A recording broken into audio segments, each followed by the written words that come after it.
getting going before the game and stuff, and we kind of found a little click at the beginning of the game, so I think that's what got us going. We also include digital live statistics, play-by-play commentary, team highlight reels, and even more than that. Go online to sportsbroadcastsolutions.com or search Sports Broadcast Solutions on YouTube. SBS, a broadcasting network for everyone. Sports Broadcast Solutions is a broadcasting network for everyone. At SBS, we offer a professional broadcasting experience for the non-professional athlete. Just like the pros, we offer everything for you. Play-by-play commentary. A no-hitter at Kane County Stadium. 15 strikeouts, 1 walk, 1 error, and that's it. Color commentary, highlight reels, recruiting videos, and much, much more. Unlike our competitors, we zoom in on the action and always have a live scoreboard with a live time code. If you're ready to have your next sporting event feel like CBS Sports, then make sure to call Sports Broadcast Solutions today. Our phone number is 330-957-7653, or you can go online to sportsbroadcastsolutions.com. SBS, a broadcasting network for everyone. Missing your child's sporting event just plain stinks. But you don't have to worry about that anymore, thanks to Sports Broadcast Solutions. SBS is a live broadcasting network, as well as covering your on-demand needs, recruiting videos, highlight reels, and much, much more. We can broadcast live to any website, and we also post as much on-demand content as you need. For more information about SBS, check out our website at sportsbroadcastsolutions.com. Sports Broadcast Solutions, a broadcasting network for everyone. Sports Broadcast Solutions is a broadcasting network for everyone. Let SBS broadcast your sporting event. We have experience and can generate excitement and permanent digital memories for your team. Tonight. That time, finally a goal for the Stampede! We have professional videographers using high-definition modern-day cameras, color analysts, and play-by-play announcers with state-of-the-art, classy graphical scoreboards to keep you updated. Plus, we have commercials to advertise your team, club, or sponsor, and us. Plus, we do pregame and postgame interviews. Hi, everybody, and welcome to the Postgame Show brought to you by Marion Central Catholic. My name's Kyle Smith, but my name doesn't matter. These young ladies matter. It's senior night as the Hurricanes win a battle down the stretch, 48-46. Hi, I'm Carrie Kramer. I swim 50 breast, 50 free, and 100 back. Whatever your sports broadcast needs, we are at sportsbroadcastsolutions.com. Check us out and become part of the digital sporting world. Sports Broadcast Solutions is a broadcasting network for everyone. Instead of spending hundreds or thousands with all these college recruiting sites, let us put together your college highlight reel. For just a fraction of your potential college scholarship and significantly less than these recruiting services, we got this. In addition, we put together highlight reels for teams, including high school, your club team, or travel team. My teammate gave me a great pass, and I just took it. The other team slashed me, took the opportunity, saw where the goalie was weak, and I just shot it there. Solon, O'Connor, and Marsh back on defense, and Marsh gets a blowout. We got a breakaway at 2-0. A shot, and it's goal! So 3-3, the power play was officially over. Whatever your sports broadcast needs, check us out at sportsbroadcastsolutions.com. Check us out and become part of the digital world. Sports Broadcast Solutions is a broadcasting network for everyone. For those of you who would like to broadcast or live stream your event, or maybe make a highlight tape, but would like a sponsor to fund the event, SBS has a myriad of ways to advertise your sponsor during our broadcasts. We have commercials. We have on-air reads by the announcers. Albatross Physical Therapy and Wellness specializes in pain-free. We have graphics, and we have watermarks. Finally, Sports Broadcast Solutions can create a commercial for you or your sponsor. Whatever your sports broadcast needs, we are at sportsbroadcastsolutions.com. Check us out and become part of the digital sporting world. Sports Broadcast Solutions is a broadcasting network for everyone. For those of you that just want raw footage of your sporting event, but no play-by-play or color commentary, you just need us to live stream video from the event over the internet. We will live stream your event on YouTube on our Sports Broadcast Solutions channel. In addition, we also have a dedicated channel on YouTube for live streaming at SBS Livestream. And if you need multiple channels, we can utilize Facebook Livestream and Instagram Live on our channel as well. Options include commercials from your sponsors, professional scoreboard graphics are still available, and of course, yes, pre- and post-game interviews are available as an option if you want. We've been been working really hard this whole summer and stuff. Whatever your sports broadcast needs, we are at sportsbroadcastsolutions.com. Check us out and become part of the digital sporting world. Sports Broadcast Solutions is a broadcasting network for everyone. We broadcast sporting events for people of all ages, including adult leagues, high school leagues, and kids. Complete with professional-looking graphics, broadcasters, color analysis, and commercials. We do pre- and post-game interviews with the players. In addition, Sports Broadcast Solutions does highlight films, including college recruiting reels, highlight films you'd see on sports news programs, and just simply highlight films for fun. Sports Broadcast Solutions also provides raw footage and live streams if you'd like. Subscribe to us and listen to our professional talk videos about relevant topics in the pro and college ranks. Whatever your sports broadcast needs, contact us at sportsbroadcastsolutions.com and become part.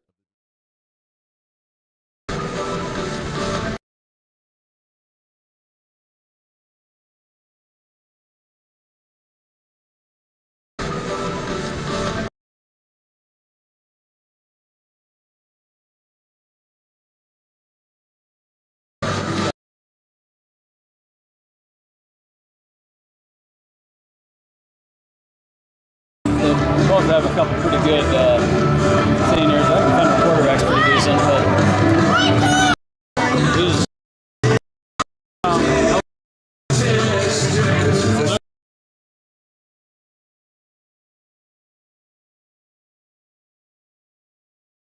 Good evening and welcome to the Sports Broadcast Solutions pregame show.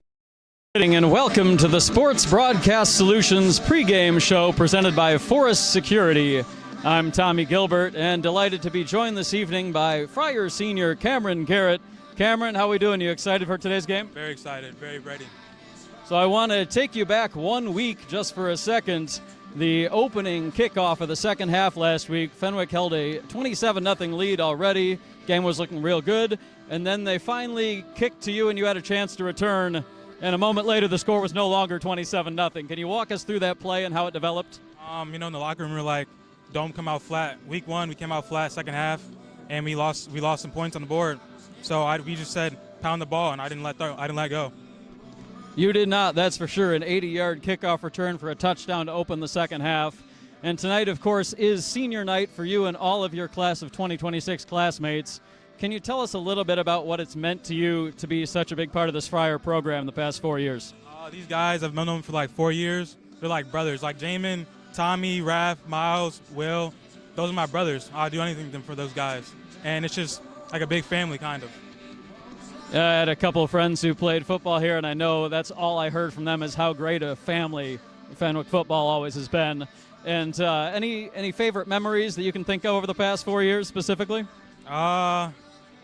Sophomore year, Mount Carmel. We actually lost, but it was a moment where we all bonded. Like it was a rough game, but we came together and grew even stronger. And hopefully that continues to happen with a couple big games coming up down the stretch too. Good luck tonight, Cameron, and thank you so much for joining us.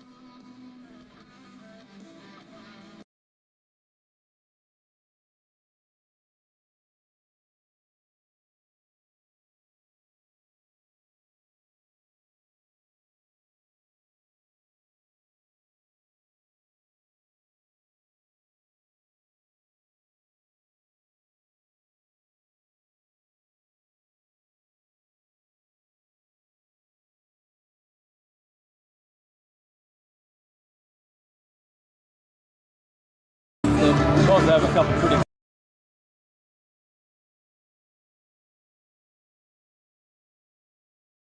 Let's make back to school season this year easier for you and your whole family. Customize a scene on your Forest Security app to ensure as you leave for the day that your doors are locked, lights are off, garage door is closed, and your security system is on with the push of one button. When the kids get home, they can unlock the doors and turn off the alarm with their mobile app or door code. Plus, you can receive an instant notification with a video clip showing they are home safely. Relax in the evening with a movie night routine to ensure your alarm is set, lights turned down, and room temperature is comfortable. Call Forest today.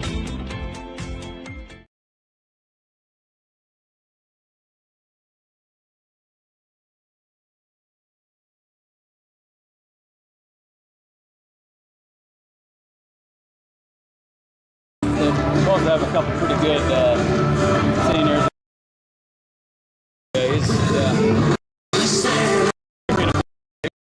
Always however much can give us.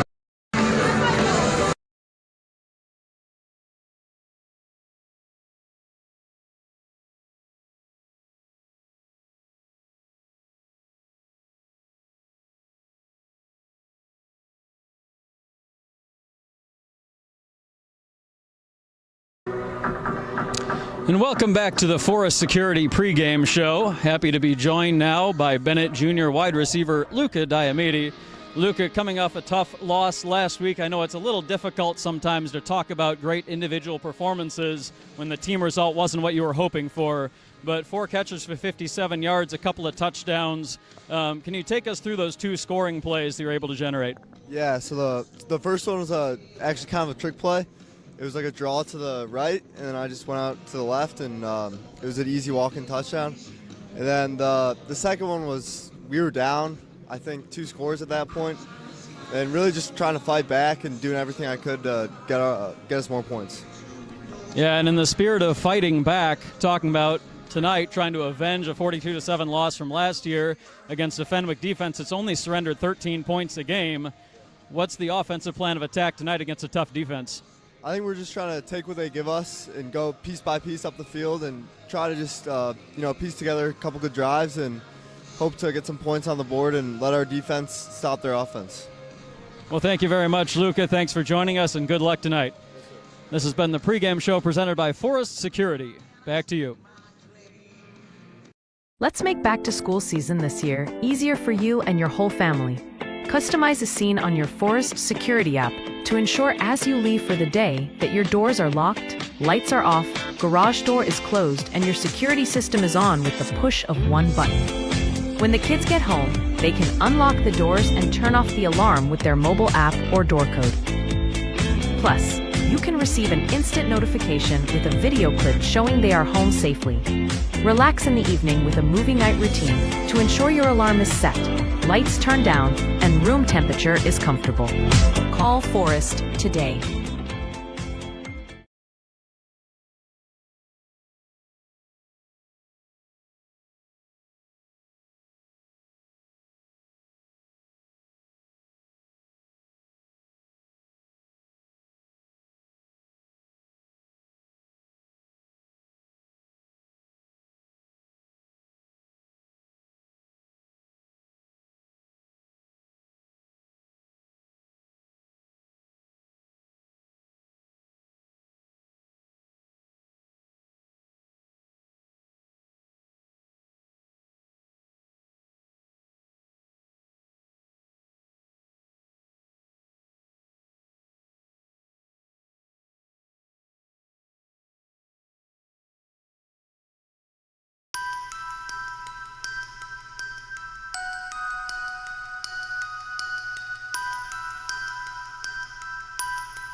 #84852-2000 or visit forestsecurity.com.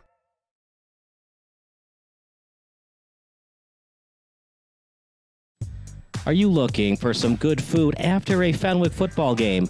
Then head on over to O'Sullivan's Public House. Located on Madison Street in Forest Park, O'Sullivan's Public House has daily drink specials alongside a year-round beer garden. Open daily from 11 a.m. to 1 a.m. O'Sullivan's PH offers dinner until 10 p.m. Even cooler, O'Sullivan's offers a late-night menu until 11:30 p.m. on Fridays and Saturdays.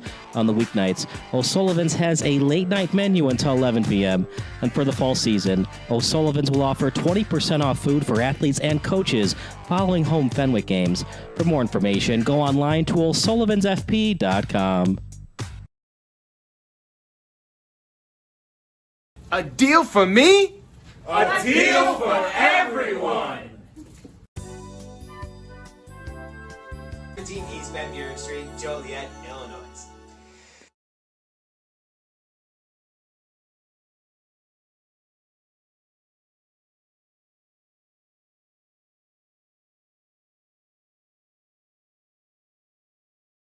Stop what you're doing. If your SBS broadcast looks blurry on your laptop or desktop, do the following steps. Number 1, click on the wheel icon at the bottom right of your screen. Then click on Quality. Click on the highest quality that's available for you. And number 3, wait for your laptop to load and enjoy the broadcast. If your broadcast looks blurry on your phone or tablet, do the following steps. Number 1, click on the wheel icon located at the top right of your screen. Number 2, click on Advanced. And number 3, click on the highest quality available. If you're still having issues, type in the live chat. Thanks, and enjoy the game.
Some people see a dollar. Others see potential. That's because every dollar you invest today, buddy, with a little bit of patience, could be worth $36 in the future. Imagine the potential of all your dollars. The financial wellness app Acorns makes it so easy to save and invest. So download Acorns and give your money a chance to make a whole bunch of little money babies. Acorns, grow your oak.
Do you expect experienced, professional, and personalized attention from your building supply partnerships? You should.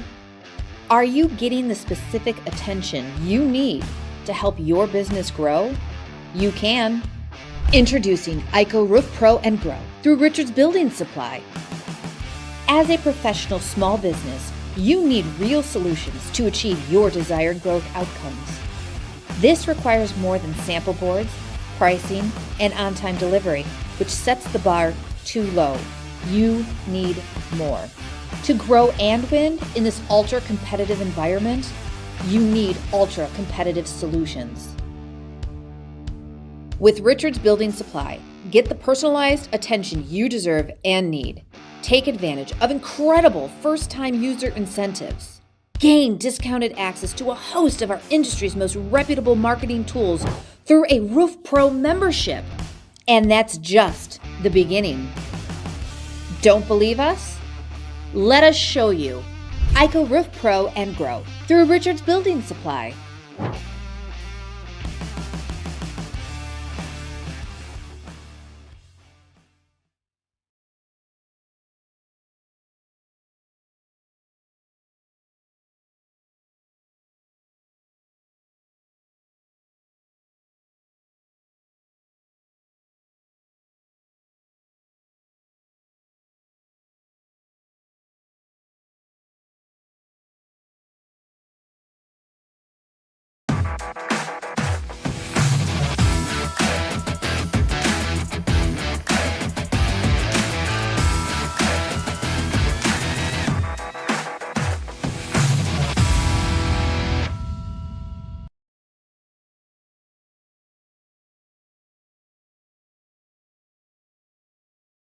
Stop what you're doing. If your SBS broadcast looks blurry on your laptop or desktop, do the following steps. Number 1, click on the wheel icon at the bottom right of your screen. Then click on Quality. Click on the highest quality that's available for you. And number 3, wait for your laptop to load and enjoy the broadcast. If your broadcast looks blurry on your phone or tablet, do the following steps. Number 1, click on the wheel icon located at the top right of your screen. Number 2, click on Advanced. And number 3, click on the highest quality available. If you're still having issues, type in the live chat. Thanks, and enjoy the game.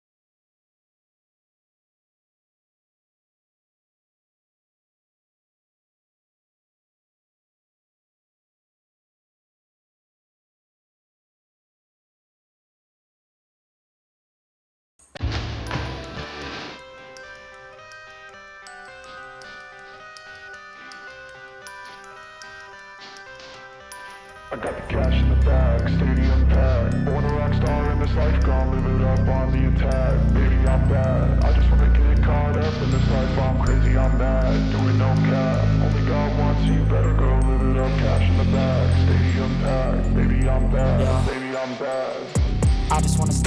stay mad, chip on my shoulder.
Is a broadcasting network for everyone. SBS offers live telecasts on channel 59.3, YouTube, or Twitch. We include pre- and post-game interviews with the players. You know, I started in the locker room. All the boys were getting going before the game and stuff, and we kind of found a little click at the beginning of the game, so I think that's what got us going. We also include digital live statistics, play-by-play commentary, team highlight reels, and even more than that. Go online to sportsbroadcastsolutions.com or search Sports Broadcast Solutions on YouTube. SBS, a broadcasting network for everyone. Sports Broadcast Solutions is a broadcasting network for everyone. At SBS, we offer a professional broadcasting experience for the non-professional athlete. Just like the pros, we offer everything for you. Play-by-play commentary. A no-hitter at Kane County Stadium. 15 strikeouts, 1 walk, 1 error, and that's it. Color commentary, highlight reels, recruiting videos, and much, much more. Unlike our competitors, we zoom in on the action and always have a live scoreboard with a live time code. If you're ready to have your next sporting event feel like CBS Sports, then make sure to call Sports Broadcast Solutions today. Our phone number is 330-957-7653, or you can go online to sportsbroadcastsolutions.com. SBS, a broadcasting network for everyone. Missing your child's sporting event just plain stinks. But you don't have to worry about that anymore, thanks to Sports Broadcast Solutions. SBS is a live broadcasting network, as well as covering your on-demand needs, recruiting videos, highlight reels, and much, much more. We can broadcast live to any website, and we also post as much on-demand content as you need. For more information about SBS, check out our website at sportsbroadcastsolutions.com. Sports Broadcast Solutions, a broadcasting network. And finally a goal for the Stampede!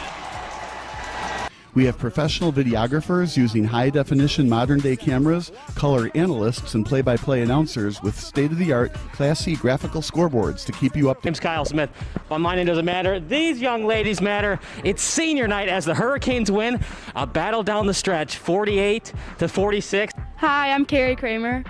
I swim 50 breast, 50 free, and 100 back. Whatever your sports broadcast needs, we are at sportsbroadcastsolutions.com. Check us out and become part of the digital sporting world. Sports Broadcast Solutions is a broadcasting network for everyone. Instead of spending hundreds or thousands with all these college recruiting sites, let us put together your college highlight reel. For just a fraction of your potential college scholarship and significantly less than these recruiting services, we got this. In addition, we put together highlight reels for teams, including high school, your club team, or travel team. My teammate gave me a great pass, and I just took it. The other team slashed me, took the opportunity, saw where the goalie was weak, and I just shot it there. Solon, O'Connor, and Marsh back on defense, and Marsh gets a blowout. We got a breakaway at 2-0. A shot, and it's goal! So 3-3, the power play was officially over. Whatever your sports broadcast needs, check us out at sportsbroadcastsolutions.com. Check us out and become part of the digital world. Sports Broadcast Solutions is a broadcasting network for everyone. For those of you who would like to broadcast or live stream your event, or maybe make a highlight tape, but would like a sponsor to fund the event, SBS has a myriad of ways to advertise your sponsor during our broadcasts. We have commercials. We have on-air reads by the announcers. Albatross Physical Therapy and Wellness specializes in pain-free. We have graphics, and we have watermarks. Finally, Sports Broadcast Solutions can create a commercial for you or your sponsor. Whatever your sports broadcast needs, we are at sportsbroadcastsolutions.com. Check us out and become part of the digital sporting world. Sports Broadcast Solutions is a broadcasting network for everyone. For those of you that just want raw footage of your sporting event, but no play-by-play or color commentary, you just need us to live stream video from the event over the internet. We will live stream your event on YouTube on our Sports Broadcast Solutions channel. In addition, we also have a dedicated channel on YouTube for live streaming at SBS Livestream. And if you need multiple channels, we can utilize Facebook Livestream and Instagram Live on our channel as well. Options include commercials from your sponsors, professional scoreboard graphics are still available, and of course, yes, pre- and post-game interviews are available as an option if you want. We've been working really hard this whole summer and stuff. Whatever your sports broadcast needs, we are at sportsbroadcastsolutions.com. Check us out and become part of the digital sporting world. Sports Broadcast Solutions is a broadcasting network for everyone. We broadcast sporting events for people of all ages, including adult leagues, high school leagues, and kids. Complete with professional-looking graphics, broadcasters, color analysis, and commercials. We do pre- and post-game interviews with the players. In addition, Sports Broadcast Solutions does highlight films, including college recruiting reels, highlight films you'd see on sports news programs, and just simply highlight films for fun. Sports Broadcast Solutions also provides raw footage and live streams if you'd like. Subscribe to us and listen to our professional talk videos about relevant topics in the pro and college ranks. Whatever your sports broadcast needs, contact us at sportsbroadcastsolutions.com and become part of the digital world.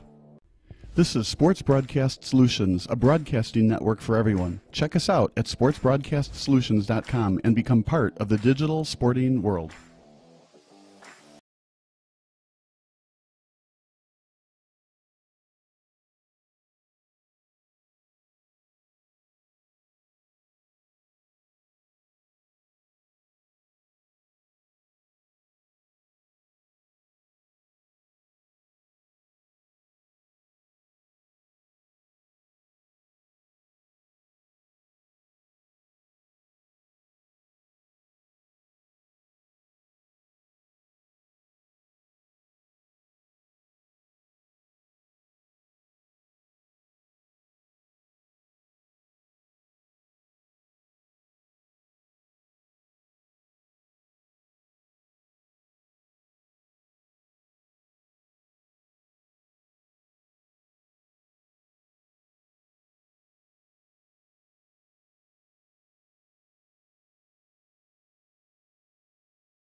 They're my neighbors. Come on in, guys. Bringing fans together. State Farm, official sponsor of Liga MX. Like a good neighbor, State Farm is there.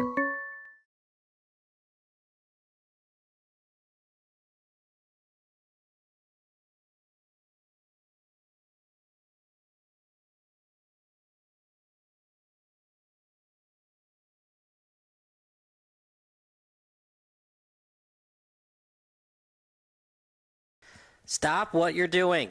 If your SBS broadcast looks blurry on your laptop or desktop, do the following steps. Number 1, click on the wheel icon at the bottom right of your screen. Then click on Quality. Click on the highest quality that's available for you. And number 3, wait for your laptop to load and enjoy the broadcast. If your broadcast looks blurry on your phone or tablet, do the following steps. Number 1, click on the wheel icon located at the top right of your screen. Number 2, click on Advanced. And number 3, click on the highest quality available. If you're still having issues, type in the live chat. Thanks, and enjoy the game.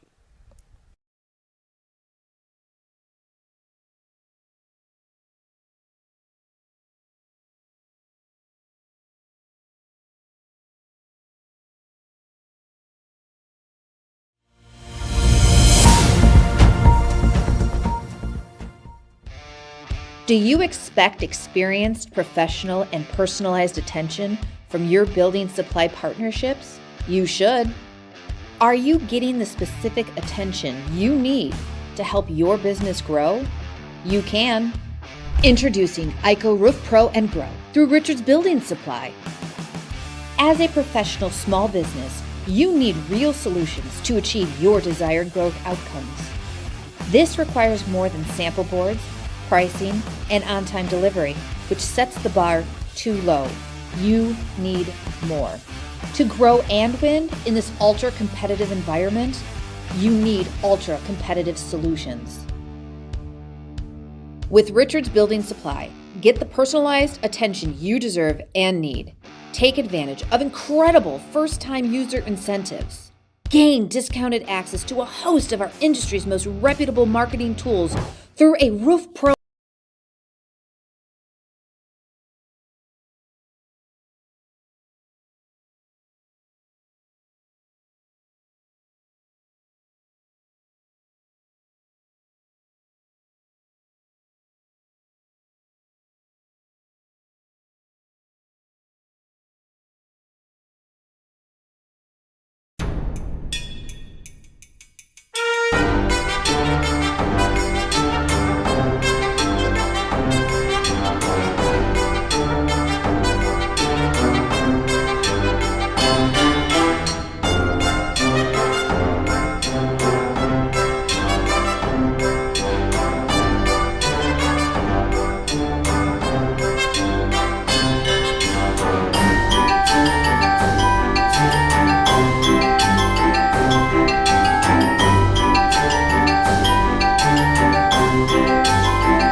Me? A deal for everyone! 17 East Van Buren Street, Joliet, Illinois.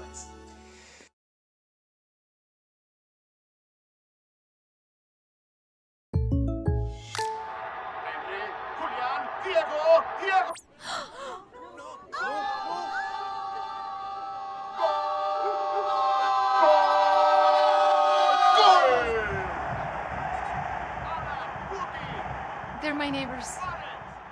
Come on in, guys. Bringing fans together. State Farm, official sponsor of Liga MX. Like a good neighbor, State Farm is there.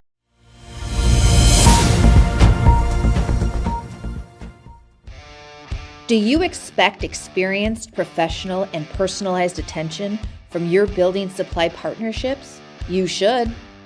Are you getting the specific attention you need to help your business grow? You can. Introducing IHSA Roof Pro and Grow through Richards Building Supply.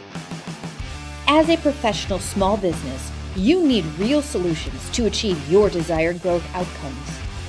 This requires more than sample boards, pricing, and on-time delivery, which sets the bar too low. You need more. To grow and win in this ultra-competitive environment, you need ultra-competitive solutions. With Richards Building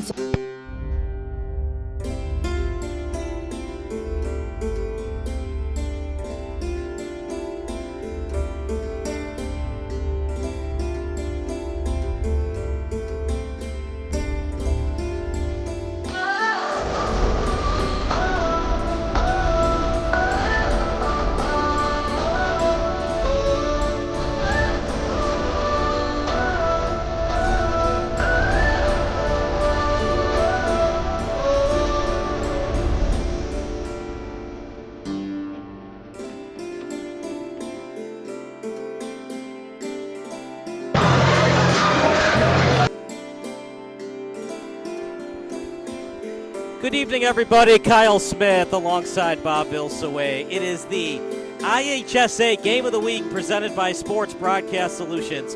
I'm Kyle Smith alongside Bob Vilsaway, as this should be a good one tonight, as the Fenwick Friars taking on the Benet Academy Red Wings. Fenwick 5-1, Benet 3-3. Benet really needs to win this one tonight, Bob, as Benet got dominated last week, 46-24 to St. Patrick. If they lose tonight, they'd have to win their next two, most likely to get into the postseason. And this is going to be an uphill battle for them against Fenwick as well. Fenwick is nationally ranked 371, and that's really, really good. Benet is ranked 3,925, so this has all the earmarks of a very lopsided game. In conference, Benet is 1-1, but then, of course, the Friars are in a different conference, and they are 1-1 in conference, but 5-1 overall. This Illinois rank, if you didn't believe the national ranking, of course, this is Max Preps. And always you wonder if Max Preps is accurate or not, right? But Fenwick is ranked number 12 in the state of Illinois, and I went back and looked at who the 11 teams were ahead of them, and they're in with really good company. Then you go back and look at Benet, and you see that they're ranked 183. So the question is going to be, how can Benet stop Fenwick and at the same time score? And one thing that we like about Benet, we also cover the Benet games, right? And we've seen a lot of number 4, Clevenger. A couple weeks ago, he was out against Mount Carmel. He didn't play. Diomede was the quarterback. That didn't go well. Not that Diomede wasn't good. It was, welcome to the NFL, Mr. Diomede, Mount Carmel, right? But then next week, Clevenger was back. He had a bad ankle against Mount Carmel. He came in, had a terrific game. He's a good quarterback. He runs, he passes, but he's a lot of the offense. One of his favorite receivers is Diomede's brother. And, of course, this team has Luke Doyle. So, he's dangerous on kick returns. And, of course, he's one of the favorite receivers. So we'll see if they can score against the Friars. But, Fenwick, they've got a terrific offense and defense. And I think it's going to be tough for Benet to score any points. So we're going to see what the final score is. We haven't made predictions yet. I think it's going to be tough for Benet. They have struggled with stopping the run. This is a Fenwick team that likes to run the football with Jake Thies and Tommy Thies. Those big rushes that they gave up against St. Patrick, Miranda with that big gain of 48 yards, and then Catrone put the game away basically with that run of over 30 yards. A lot of chunk plays that Benet has given up earlier in the year when Glenbard North dominated them. Now, that's a good Glenbard North team at 4-2, but still giving up over 200 yards rushing to Donato Gatsis, that's not going to get the job done. Fenwick has circled this on their schedule, as has Benet, as Fenwick dominated Benet last year 42-7. At the same time, though, Bennett's defense has struggled this season. Went to the playoffs last year for the first time since 2019. The Red Wings did, but they don't look nearly as good as they did last year. Yeah, those Thieves brothers, they're trouble. They are both very, very good on the Fenwick side. So the question still is going to remain, how can Benet stop Fenwick? And then the question is, how effective will Clevenger be against Fenwick? So the next and final question would be, what do we think the final score is going to be? I say Fenwick 35, Benet 14. Yeah, I walked in today at the front desk, and I was thinking to myself, I thought it was going to be 49-14, but then I decided, you know what, I'm going to take a point away. Don't make it a touchdown away. So I'm going to say 42-14. They're going to kick all the extra points this time, and for whatever reason, they won't get that last touchdown. The problem wasn't really the offense last week for Benet. They did score 24 points. They actually could have had 31 points if Clevenger had connected with Diomede on a slant route inside the 10-yard line. Whatever. If ifs and buts were candy nuts, we'd all have a Merry Christmas, right? Didn't work out for Clevenger last week. And here are the quarterback comparison. It's brought to you by Sports Broadcast Solutions. You look at the quarterback comparison here, Bob, and take a look at the QB rating for Clevenger versus Williams. You look at the rushing yards are great for Clevenger, but the interception as well as the completion percentage under 50%, and that just shows you why the QB ratings are so different between both quarterbacks. Well, and Ben Clevenger too. He is a good quarterback, right? And but he is absolutely a terrific runner. The problem is, or the question is, can he run like that against Fenwick? Fenwick has a very stout offensive, defensive line. They play 3 men down, and then they chase very, very well. So Clevenger is going to have a harder time running here than normal, let's say. But 113 average rushing yards. No, rushing yards total was 113, 13 yeah, rushing attempts. Yeah, you can see he was a fantastic runner last week at least. Some of the scores here also, if you go back and look at Fenwick, they beat DePaul College Prep with 40-14. They shut out Oak Park River Forest 35-0. Joliet Catholic was much closer, but still a win, 43-26. Barely lost to Montini Catholic, 31-28, and then they clobbered De La Salle 42-0. Then you look at Bennett's scores this year. They beat Hillcrest 18-8. They got beat pretty bad by Glenbard North, who is good. Now I went to Glenbrook North, so I always want to say Glenbrook North, but Glenbard North, they lost 41-15. De La Salle was 52-0, right? A big win also. They beat St. Viator 21-7. That was when Doyle had a breakout return everything game, right? Chicago Mount Carmel, that was the game that Diomede was the quarterback. They lost. They got shut out 48-0. And then last week, St. Patrick, like you were talking, they got beat 46-24. We're going to take a break. Senior night coming up. Both of us like Fenwick to win this one. It is 6:52 p.m., which means about some time for some senior night football between the Fenwick Friars hosting the Benet Academy Red Wings here at Triton College Stadium. Let's make back to school first. Got to mute. For you and your whole family. Customize a scene on your Forest Security app to ensure as you leave for the day that your doors are locked, lights are off, garage door is closed, and your security system is on with the push of one button. When the kids get home, they can unlock the doors and turn off the alarm with their mobile app or door code. Plus, you can receive an instant notification with a video clip showing they are home safely. Relax in the evening with a movie night routine to ensure your alarm is set, lights turned down, and room temperature is comfortable. Call Forest today.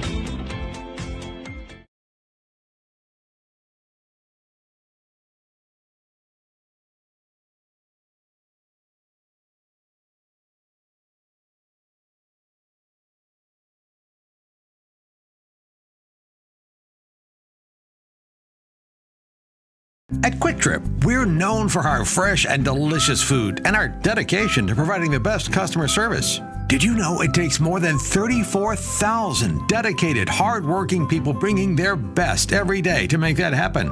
Quick Trip wants to thank all our co-workers for their tireless hard work and dedication to making a difference in someone's life. Hey, join us in saying thank you to the family of co-workers known for their love of community and treating everyone like family.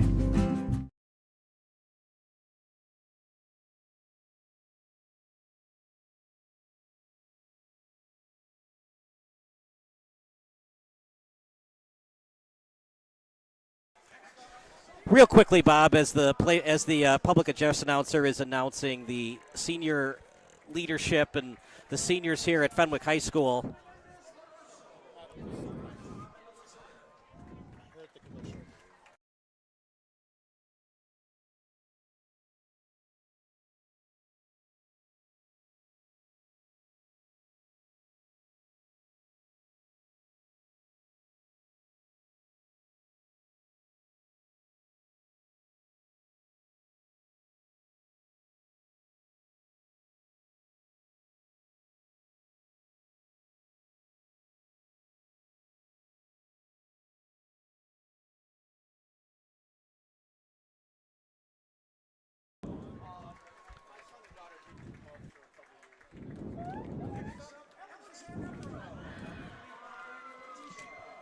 Some of the seniors brought to you by Sports Broadcast Solutions. Miles Montgomery, number 1. Raphael Stewart, Mike Murphy, Noah Sir, Tommy Thies, Will Tomzak, Odin Furjak, Jamin Williams, Cameron Garrett, Aiden Williams, Diego Robles, Vincent Fagiolo, Brennan Schultz, Cam Rutland.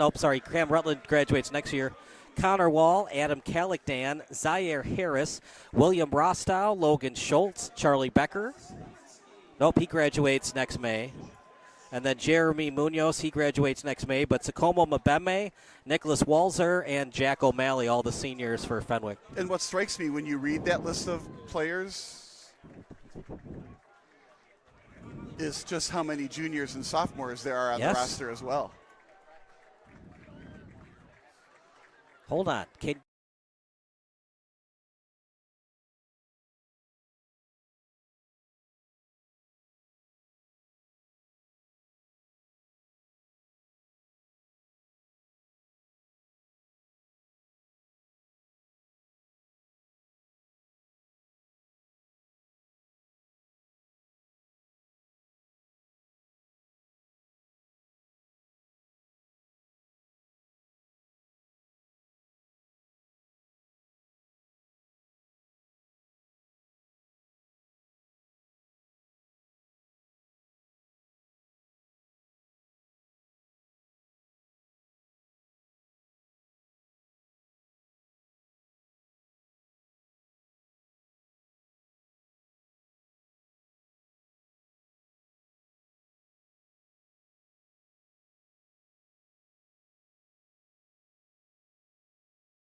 next, number 58, Matthew Price, accompanied by Matthew.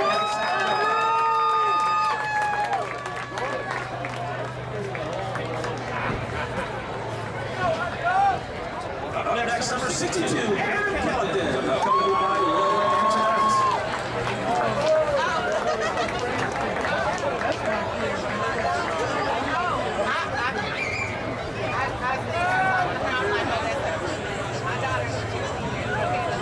Up next, number 66, Ira Harris.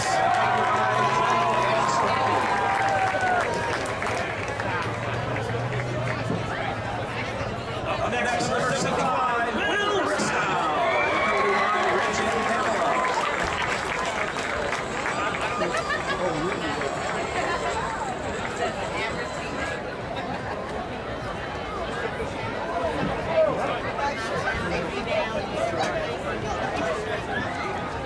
Up next, number 77, Logan Schultz, accompanied by Alan Ambrosius.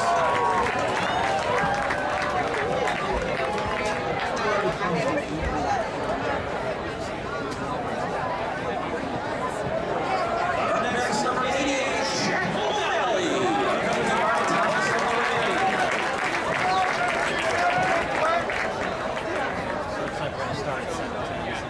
Up next, number 89, Nicholas Walzer, accompanied by Mark and Natasha.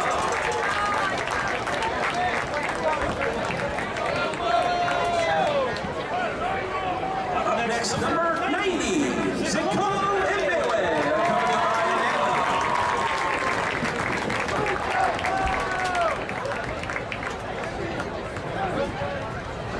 And last but not least, number 99, Luke Leone.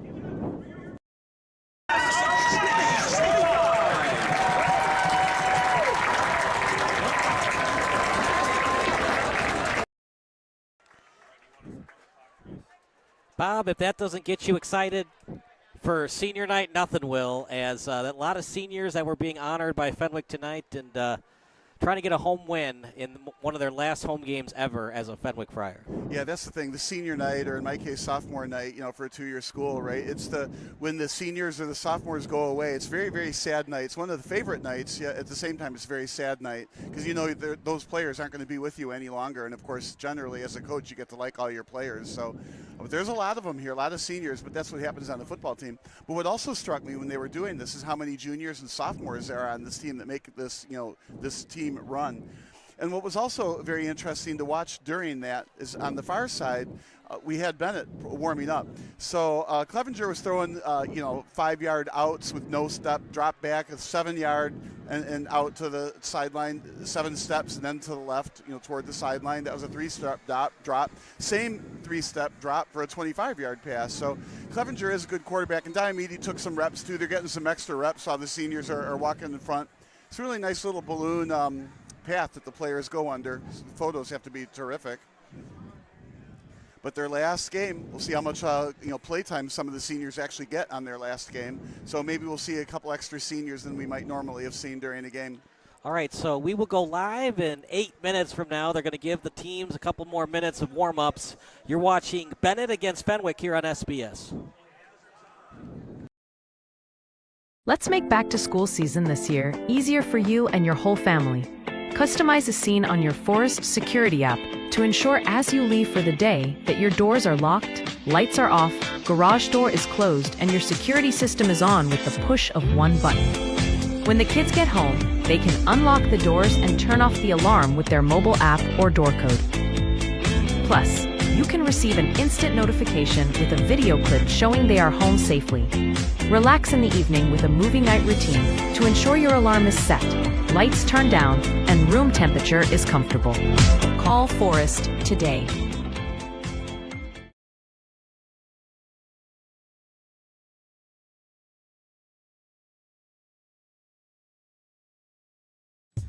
Are you looking for some good food after a Fenwick football game?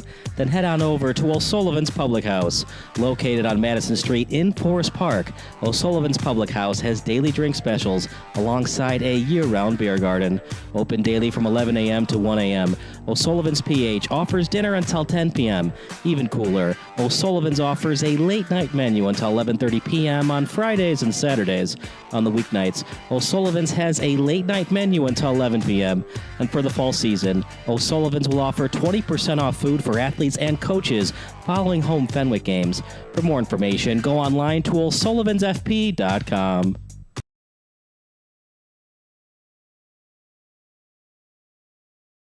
Illinois' top-ranked orthopedic and spine practice, Midwest Orthopedics at Rush, is now in Joliet. See a world-class specialist close to home. To be your best, see the best.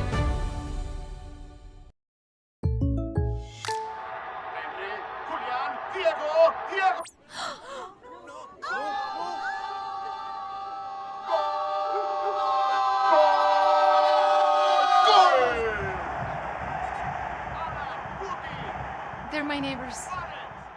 Come on in, guys. Bringing fans together. State Farm, official sponsor of Liga MX. Like a good neighbor, State Farm is there.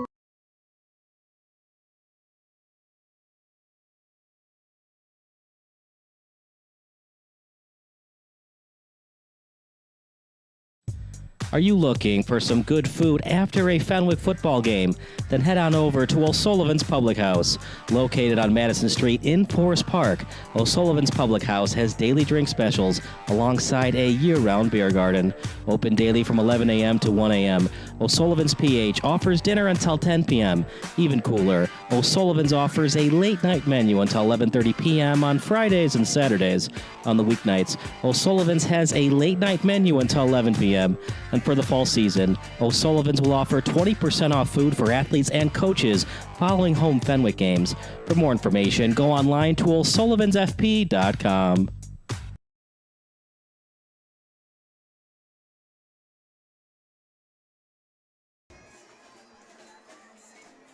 They're getting the banner ready here at beautiful Triton College Stadium. Kyle Smith alongside Bob Vilsaway. It's 7:08 p.m., which means the game is about to start. We had senior night prior to this.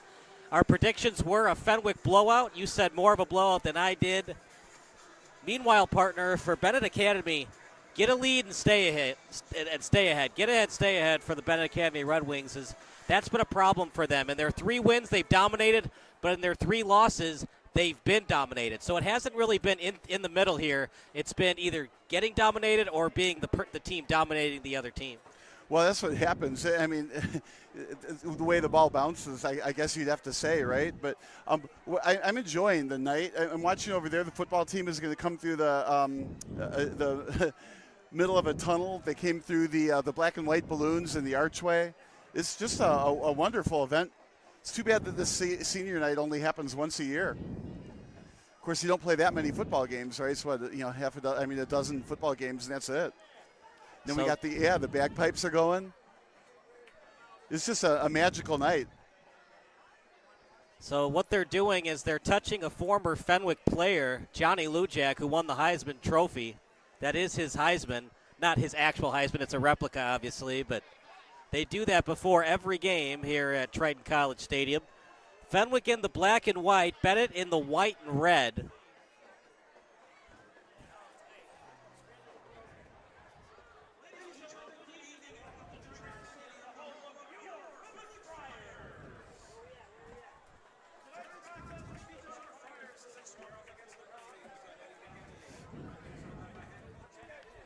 We'll take a break as the national anthem coming up next here on SBS.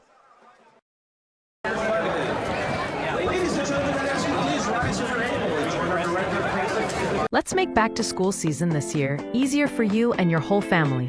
Customize a scene on your Forest Security app to ensure as you leave for the day that your doors are locked, lights are off, garage door is closed, and your security system is on with the push of one button.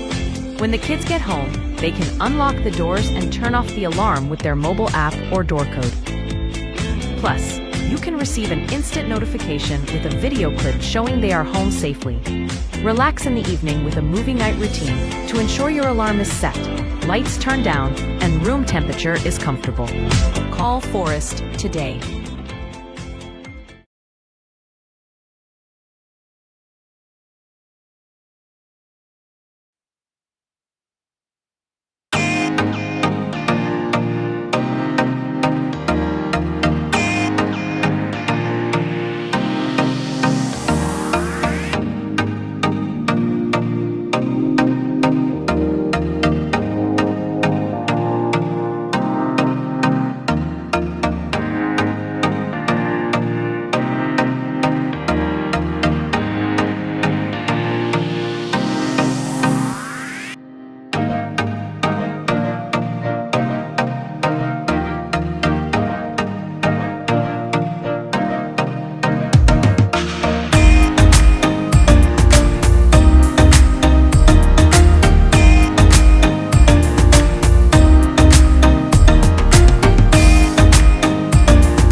Have a home game.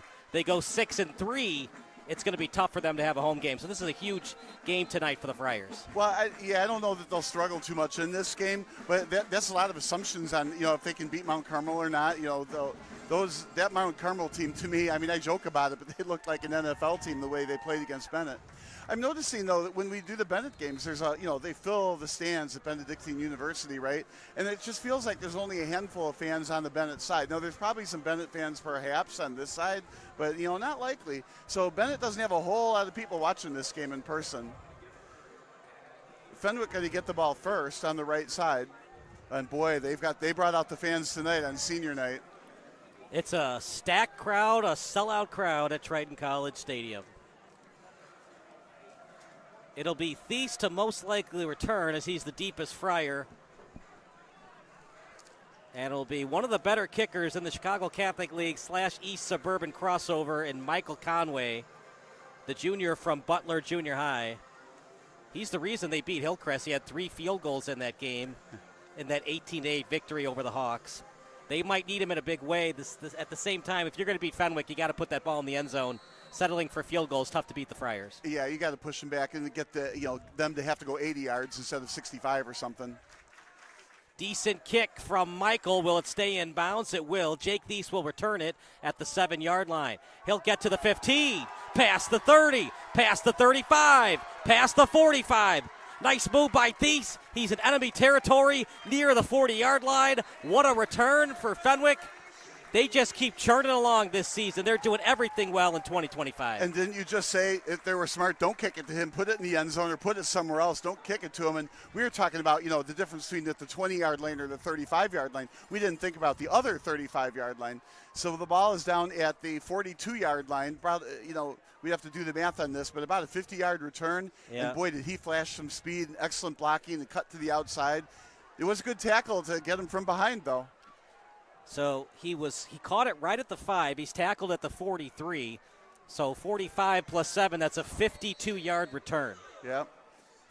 So now our question is going to be how many plays will it take to get into the end zone from here? One in motion for the Friars. Clean pocket for Williams. He's going deep with it. Might have been a push. No flag yet, so it might have just been a trip up that time. Yeah, I don't like the flag. I mean, I got to see a replay on that. There's definitely contact, definitely fell down, but they were through the flag 15 yards, right? But the question is, was it incidental contact or was it a true penalty? Looked like it just fell down. That's kind of where my head was at. But you know what happens when you're running behind a receiver? Going to change their mind. It is pass interference. Well, yeah, that's what the original call was. I didn't see the flag. Oh, yeah, there was a flag for pass interference. But I'm thinking he got tripped from behind, perhaps. But I'm thinking it was incidental contact. You know, feet just got tangled up. But the flag flew. It is 15 yards, and Fenwick is trying to get into the end zone on one play. So Tomczak, who had a hamstring injury last week, he's going to gut it out today. He was the intended receiver on that play. Meanwhile, shotgun formation, handoff off the middle to Thies as he's tackled at the 25-yard line. I think anytime you stop Thies for only a 3-yard gain, that's probably a success for Bennett's defensive line on that. So I think right now they'll take it. What they want to do is push Fenwick back into second and third and long situations where they have to pass, and then hopefully they can get an incompletion and get the ball back if Fenwick isn't going to 4-down territory. But right now it looks like you're in 4-down territory here. Williams trying to draw him offside. The drive started at the 43 thanks to the 52-yard return by Jake Thies, and they're going right at the Red Wings. Questionable call. I'm with you, Bob. I think it was a no pass interference, but they say it is. Handoff up the middle. Great patience from Tommy Thies as he gets near the 15-yard line. That's what we were saying. They stopped him the first time for 3 yards, and that time for about 12. So Ben Albert on the tackle. Fenwick pretty much doing everything they want offensively. Even that loss to Montini, they only lost the game because Raphael Stewart dropped the 2-point conversion attempt in the end zone. 1st and 10 at the 17 of the Red Wings. Thies up the middle, past the 10, powering his way through to the 5. Tommy Thies refusing to be stopped on the first point of attack. He is a tough runner, that's for sure. And it's going to be, they're going to see a heavy dose of him, too. I don't think you're going to, Fenwick, they have a diversified offense, right? And they're going to test all aspects of their offense today. But I think if Fenwick were going to keep the ball on the ground, Bennett would be hard-pressed to stop that. One in the backfield, that's Thies. Williams in the shotgun. Handoff to Tommy Thies, right up the middle. Touchdown, Friars. My goodness gracious, that did not take long. Well, he's got a nice leaning forward running style, too. So even when you do tackle him, there's 2 more yards tacked on after the tackle when he falls forward. But he is just so strong. In that case, took a couple of tacklers with him into the end zone. So 6-0. And let's see if they kick this ball into the next zip code and make it 7-0. Wow. That did not take long. We'll tell you how many plays in a second. 4-play drive. Wow. Yeah. Good snap. The hold is there. The kick from Sir right through the uprights. We'll take a quick break. It's 7-0 Fenwick here on SBS. Welcoming your guests is easy and secure. When someone rings the video doorbell, you can control everything right on your phone and go back to enjoying the rest of your warm summer days. Take control with a video doorbell from Forest Security.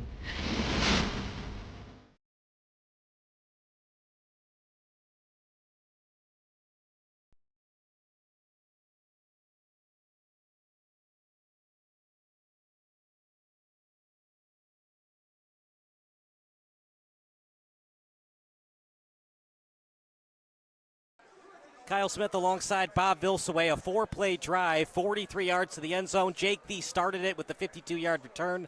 Let's see how Ben Clevenger and the Red Wings can answer. Yeah, you just feel like Fenwick leveled up somehow. Their level are too higher the way that they're playing. Took them only 4 plays to get into the touchdown. At the end, they were on the ground 3 plays in a row. Just can't stop Thies so far. As that's going to be in the end zone for a touchback. And we would expect nothing less from Noah Sir. Why would you even consider kicking it to Luke Doyle after what Doyle did against St. Viator a couple of weeks ago? Well, and that's the thing. Fenwick has the option of kicking it over his head into the end zone. Not every kicker can do that. So the extra point went into the next zip code. This kick went into the end zone. There's a lot of zones there. if you're Pat New and the Benet Red Wings, you're looking for a slow-moving drive, right? Keep the ball out of Williams and Thies's hands. Well, absolutely. And you want to move it on the ground to keep the clock running, for example. But, you got to actually make first downs if you're going to do that. Fenwick's stout front line. They've got 3 down linemen. They're very difficult to run on. This time, they're going to do a flea flicker. Wide Benet open. throws it downfield, wide open, and caught. This is going to be a touchdown catch for the Red Wings. Caught by Erickson. Touchdown, Benet. They go with the trick play early on in the game. I love it. What a great play call. You think you're getting blown out by the team that scores in 4 plays. Well, I can do that one better. We're going to make that in 1 play. What a great play call.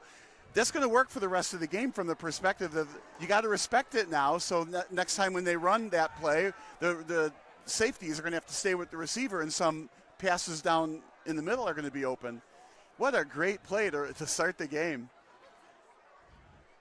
So they hit this one, ties the score up. 80 yards, flea flicker pass. How about that? What a great call. And, of course, seeing the success on that against a really good team, you're like, why aren't teams doing that a little bit more often? Now, what other tricks do they have up their sleeve? Now we want to know. It was Ben Albert, the wide receiver, finding his fellow wide receiver teammate in John Erickson. Here's the kick from Conway, straight through the uprights. We'll take another break. It's 7-7, Fenwick Benet here on SBS.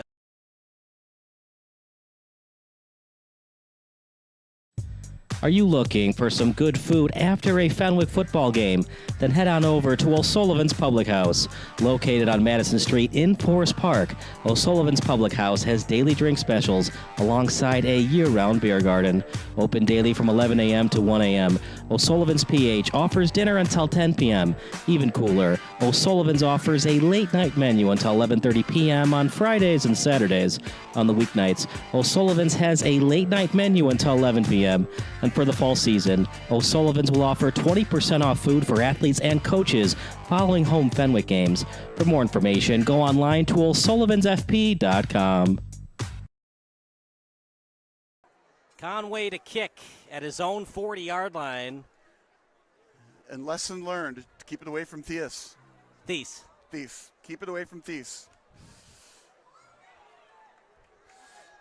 So Ben Clevenger, all he had to do was throw a 2-yard lateral to his wide receiver, and then John Erickson did the rest. Right.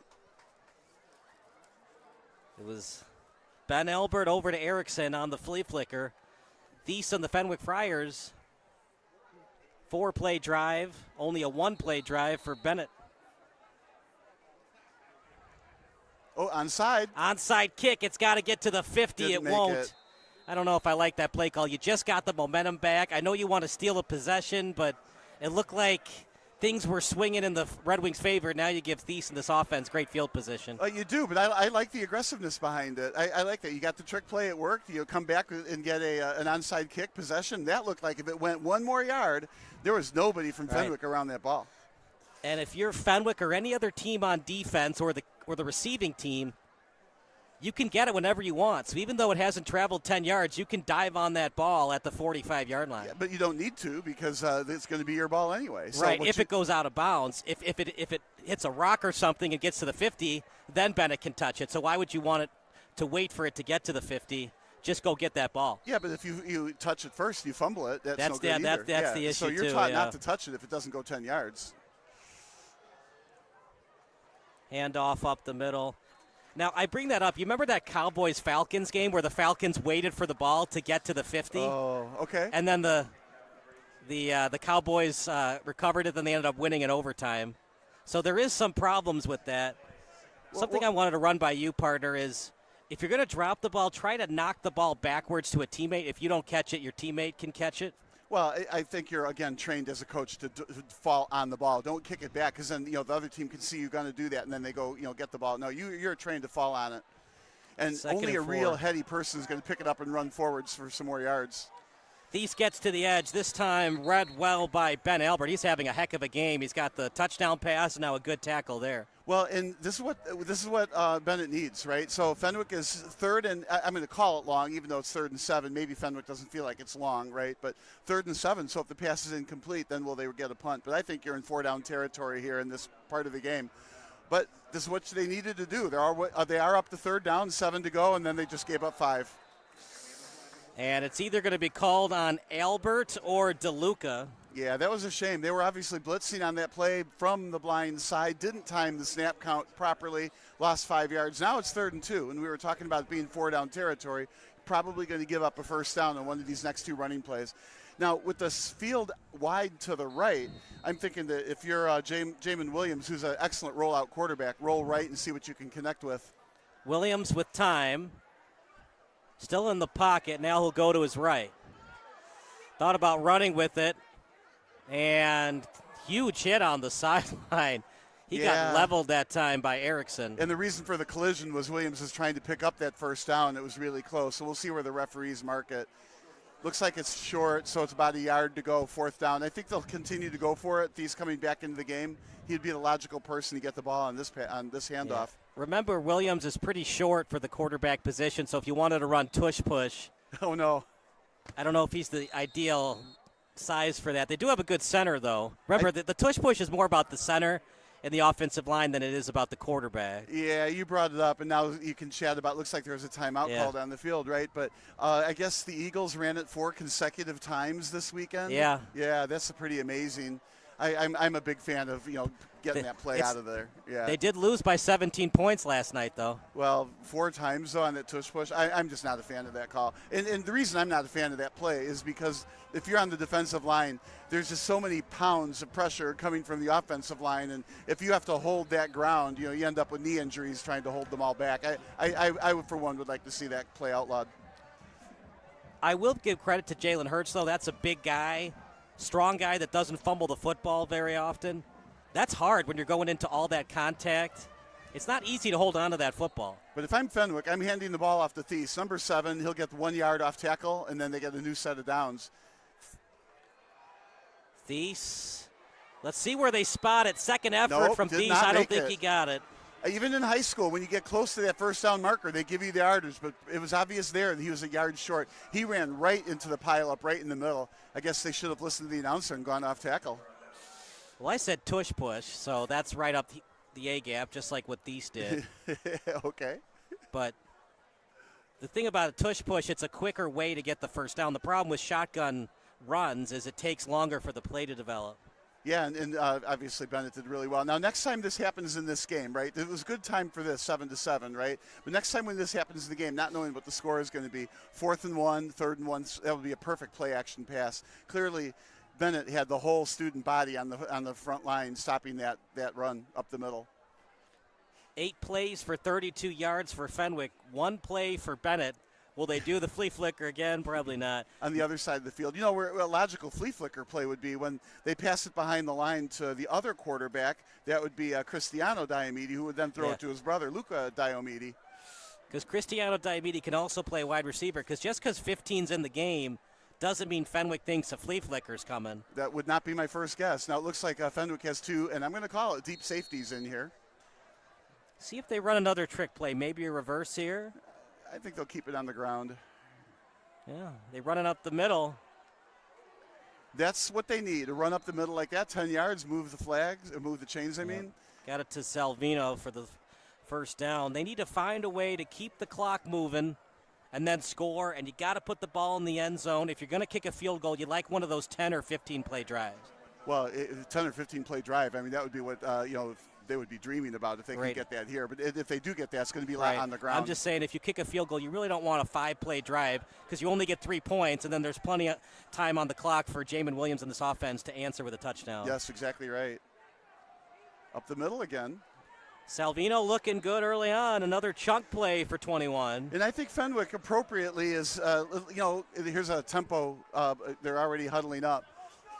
I think Fenwick is appropriately concerned about some other kind of trick play. The safeties are definitely deep, which is opening up the middle, which is exactly, even if that touchdown didn't happen, which is exactly what Benet wants. One in the backfield for the Red Wings as the Friars showing blitz.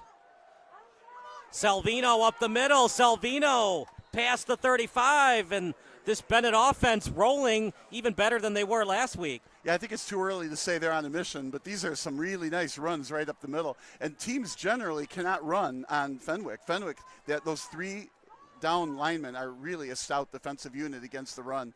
Running right at them like this, I haven't seen anybody do that successfully against Fenwick before. Other good news for Benet, they did give up a touchdown, but not huge chunk plays. They gave up those huge chunk plays last week to Catrone and Miranda. One in the backfield, handoff, Salvino, this time off the left tackle, didn't get much. Second and long coming up. Do you run it again or do you pass it with Clevenger? Well, what a great question. I think I would try. I would run again right up the middle, see if Salvino can get another gain. But I think Fenwick has now adjusted. Running up the middle probably is not going to be as successful as it has been. So maybe you'd want to think about going a little bit wide. But that's where Fenwick is so good at pursuing. Clevenger in the pocket. Clevenger to the sideline. Some contact. So far, a no call as the closest defender on the play was Furjack. I like the no call on that. Yes, there was contact, and yes, it's possible the contact happened before the ball actually got to the receiver, but it was also over the receiver's head. I'm not a big fan of, I'm going to tease and say flag football. I love flag football, but I don't want flag football in a non-flag football game. So in other words, keep the flags in your pocket, referees, unless it's really a penalty. So, Bob, here's the play one more time. So you see Clevenger in the pocket, throws it to the sideline. I don't know. It looked like he was impacting the potential catch on that play. Clevenger's going to roll with it up the middle, and that run didn't get much on it, maybe a yard. 4th and long coming up. I would just punt it here and try to pin him deep. What say you? Oh, I would go for it. 3rd and 9. You're in the other 4th and 9. I'm sorry. I meant 4th and 9. Yeah, Yeah. You're in the other end of the field, right? And so I would absolutely pass for it. I don't think you can call a trick play. I think you just have to, roll a little bit right and send a receiver, deep, someone, medium deep, and then there's somebody in the flat who can pass and catch it for 5 more run yards to get the first down. Clevenger will roll to the right. Nice pass, completed. That is indeed what they did. They flooded the right side with 3 receivers, 1 short, 1 medium, and the medium receiver caught it, right? So first down, very nice play call to the wide side of the field. Ben Albert again, so far SBS player of the game, doing everything today. So far. It's obviously a long game. But now they got the wide side to the left. This would be when you want to run to the left so you can reset. So the wide side of the field is going to be back to the right. Let's see if they go back up the middle with Salvino. At the 15-yard line, the ball is spotted. Handoff, Salvino. The second efforts today are miraculous by him tonight. Yeah, a lot of yards after contact. He's a terrific runner.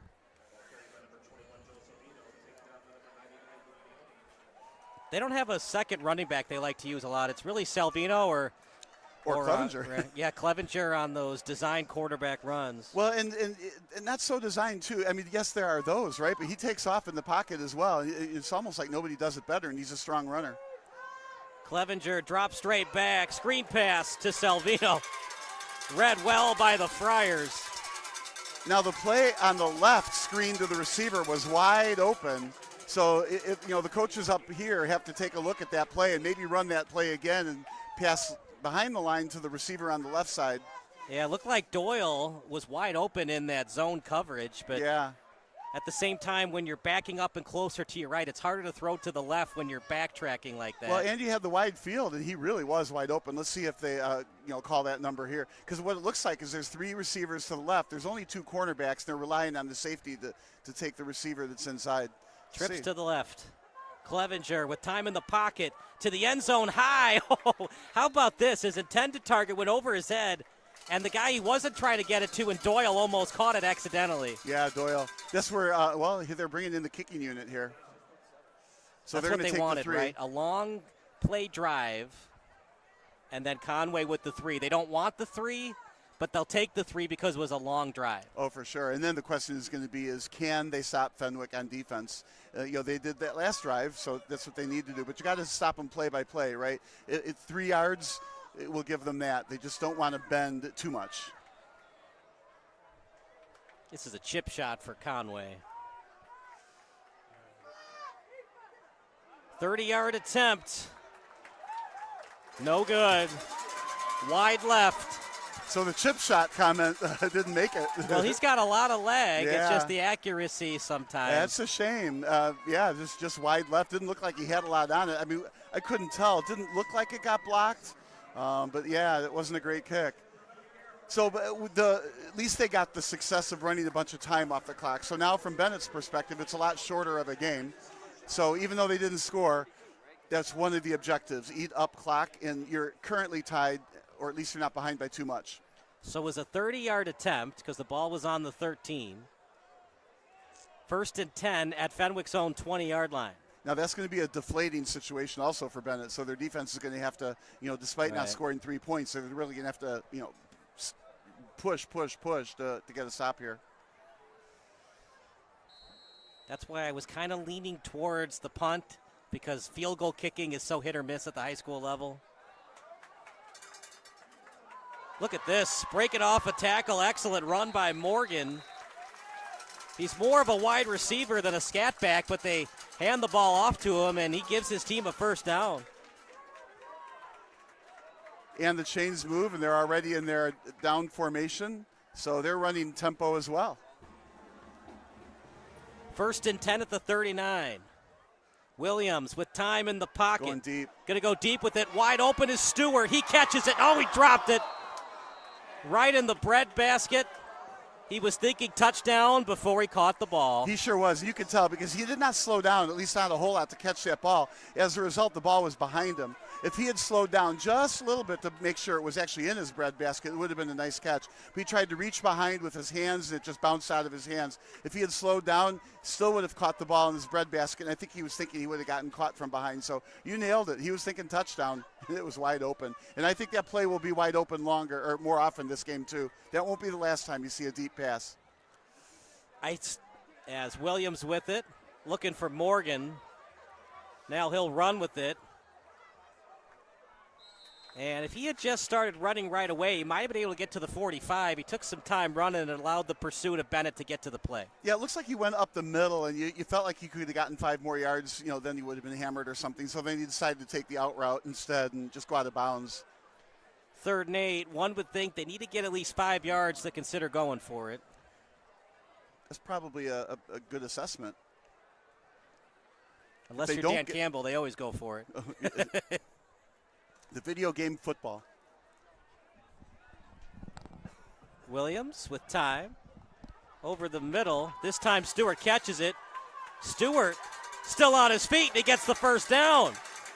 That's the thing. He wasn't going to get the first down until the tackler twirled him around. Then he got the first down. That's all that Fenwick wanted. They wanted to move those chains. So now they're at midfield, first down, tie score. So they got to feel like they've got the lead, even though I think they wanted more of a lead at this point in time. He's a slippery little devil, isn't he? Yeah. 1st and 10 at the Benet 49. If you're just joining us, Benet went right down the field on a 4-play drive and a flea flicker from Benet, a missed field goal from Conway. Thies was in the backfield, throwing it downfield. Williams trying to get it to Garrett, incomplete. 2nd and long coming up. Interesting that Benet is only rushing 3 down linemen, right? And Williams, of course, as fast as he is, can, I think, dodge those down linemen as long as he wants. Okay, so then what has to happen is Benet, with the 8 defenders, have to cover everybody short and deep. So what Williams is seeing is if he throws it deep, it's very difficult for the safeties to stay with the receivers. Now, what are we going to get here, a holding penalty? I never saw a flag come out. Now it's 1st and 20. So that's the recipe that Benet needs to stop Fenwick. Yeah, it looks like there was a double team on the right side, and it looks like he might have gotten around the neck. Not a great pass, but luckily it was where the defenders weren't. And now 2nd and 20 coming up. Right, so Benet defense is now licking their chops, right? It's 2nd and 20. Even if they complete a short pass for 5 or 6 yards, that's not going to bother them a whole lot, right? If they get a short pass for like about 12 yards, that will bother them a lot. So they're going to try to keep everything underneath. I would think right now the safeties do not look especially, the safety does not look especially deep. High snap. Williams, quick pass to Stewart. Past the 45, gets to midfield, and then driven out of bounds that time by Benet's Giovanni Sanderlin. Yeah, I'm thinking that 9-yard gain is probably more than they wanted to give up because it probably is 4-down territory. So 3rd down, you get 5 or 6 yards. 4th down, you pick up the other 5. But they got to complete both passes to make that happen. 3rd and 11, ball at midfield. They got to get to the 39 to keep the drive alive. One would think they need to get at least 7 yards to consider going for it. You're a poet. Drive alive. I'm a poet, and I don't know it. Handoff, delayed one. Benet was not fooled. Most likely a punt here coming up for the Division I recruit in Noah Sir. Uh-oh. You think they're going to go for it on 4th and 10? They're sending in the punting unit. I am just a little bit surprised. I think I would have gone for it. I feel like if I'm Fenwick, I feel like I have a superior team, right? So I'm going to trust my offense to pick up this But do they have a superior team tonight? That's the thing. That's what makes football great. It's not about the preseason, what you did previously. What are you tonight, and what is Benet tonight? Thus far, Benet has arguably outplayed Fenwick. Oh, they have done a great job tonight. Not a great punt. It's a high pop-up. This is when it wouldn't be a home run in the phone booth, right? Shanked it.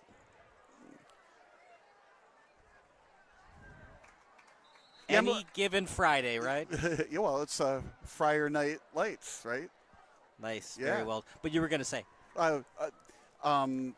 To me, they shouldn't have run on that 3rd down play. I think when they had 3rd and 11, they needed to get that 5 or 6 yard pass, and then 4th down, get another 5 or 6 yard pass. That would have changed the whole complexion of that particular drive. They would have gone for it on 4th down in the 4-down territory. But since that run got absolutely stuffed, which of course Fenwick didn't anticipate that would happen, that's what caused them to have to give up the punt.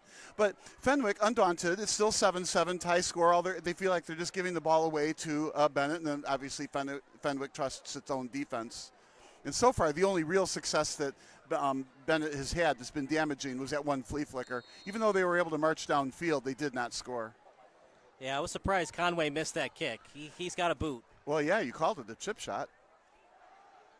Handoff up the middle. Salvino is just dominating right up the A-gap. It is so shocking that they're able to get yards up the middle like that on Fenwick. You know, we talked about Bennett's offense last week. It was mostly the passing game and the running game from Clevenger. Salvino was very quiet in that game, but right now Salvino is taking over right now. Yeah, and again against a 3-down lineman, which surprised me. All right, there's a 4th linebacker with them right now. So they'll get 4-down linemen here.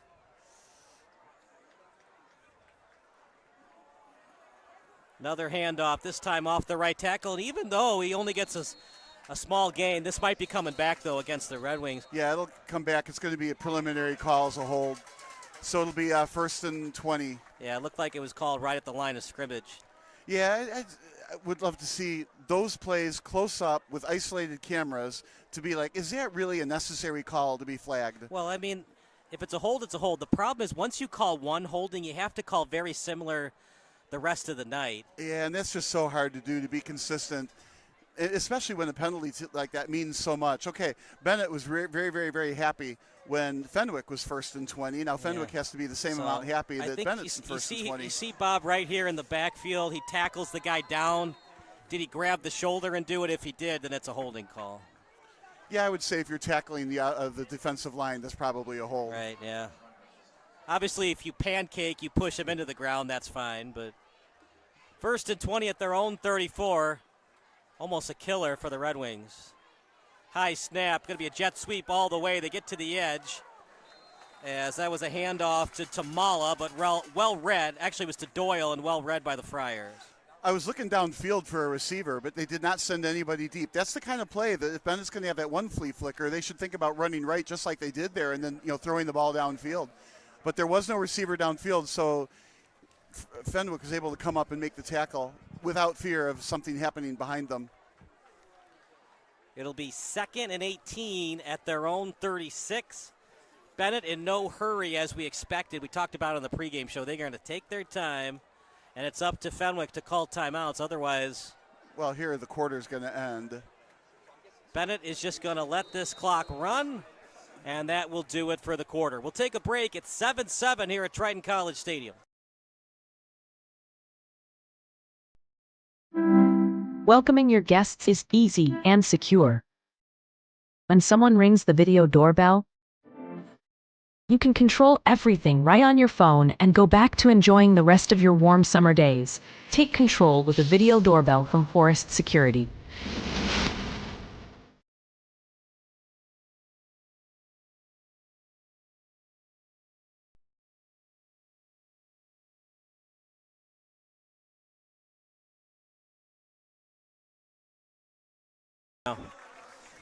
Kyle Smith alongside Bob Vilsaway. 2 timeouts remaining for Benet, all 3 for the Fenwick Friars.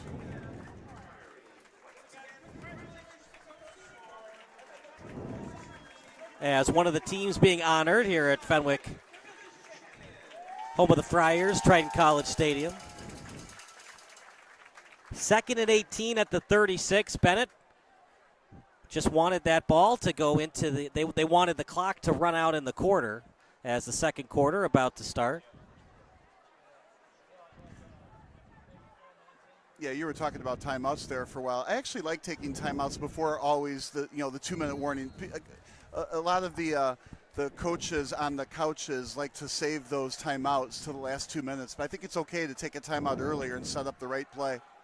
Clevenger will roll outside the pocket. He's going to be sacked on the play. Flag on the play. Yeah, I think they're going to call a face mask. That's what I'm thinking. That's a shame. They had him pushed back, and then your hand accidentally grazes the face mask, and then they're going to call the flag on that play. So Mbeme did not grab the face mask. It's most likely going against Benet. Holding. Ooh, where did that hold happen then? So here it is, Bob. That looked like a tackle, not a hold. So Salvino tries to pick up, and he grabbed Mbeme on the jersey. Okay. Now, Fenwick can decline that, and it looks like they did. Actually, no, they didn't. It's 3rd and 28. They did decline. They did decline. This is when you say 3rd and a mile. 3rd and 28, so a 10-yard sack. Probably just going to be a drop-off pass to help out the punter. Yeah, I would agree with that. Something over the middle. Oh, nope. Down the sideline, trying to find Diamede. Morgan in coverage. And that would have basically been a passing punt if it was picked off by Morgan. Yeah, Morgan showed some real speed on that. He was behind the receiver. The receiver looked open, right? Then at the last minute, he just had a burst of speed and looked like he could have caught it. The receiver, Diamede, almost stopped, like, this is too far for me. I can't get it. But then Morgan pushed the afterburners and almost got it. So here comes the punt. It's going to be good field position for Fenwick. If you wanted to attempt a field goal, it would be a heck of a long distance. Yeah, even the Dallas kicker can't make this one.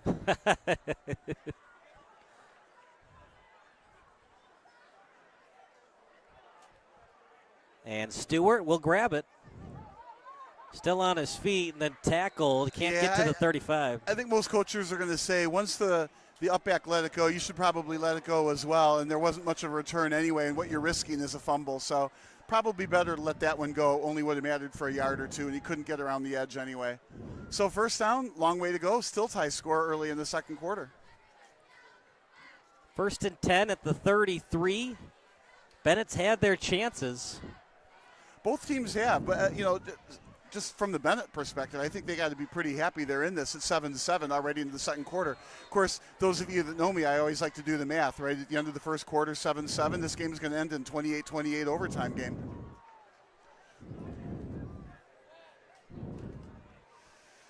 Williams with time in the pocket. He's going to throw it over the middle. Nice catch by Will Tomczak, and then he dropped it. Cameron Garrett after it. They're calling this a fumble. He had possession, got knocked out of his hands, it went forward, and Fenwick still recovered it. I'd like to question that. Let's see if New York says he actually had possession or not. I don't think. I think that's incomplete. Yeah. But that's not what was ruled on the field, and there is no instant replay here. Remember, so the ground cannot cause a fumble. Well, Williams to Stewart. And he'll get inside the 20 near the 15. Are you surprised that Pat New didn't call a timeout to talk to the officials and have them talk it over and possibly change their call? It's not gonna get changed. It would get changed if we had some kind of instant replay system. Right, yeah, because the nearest ref to the play called it a fumble.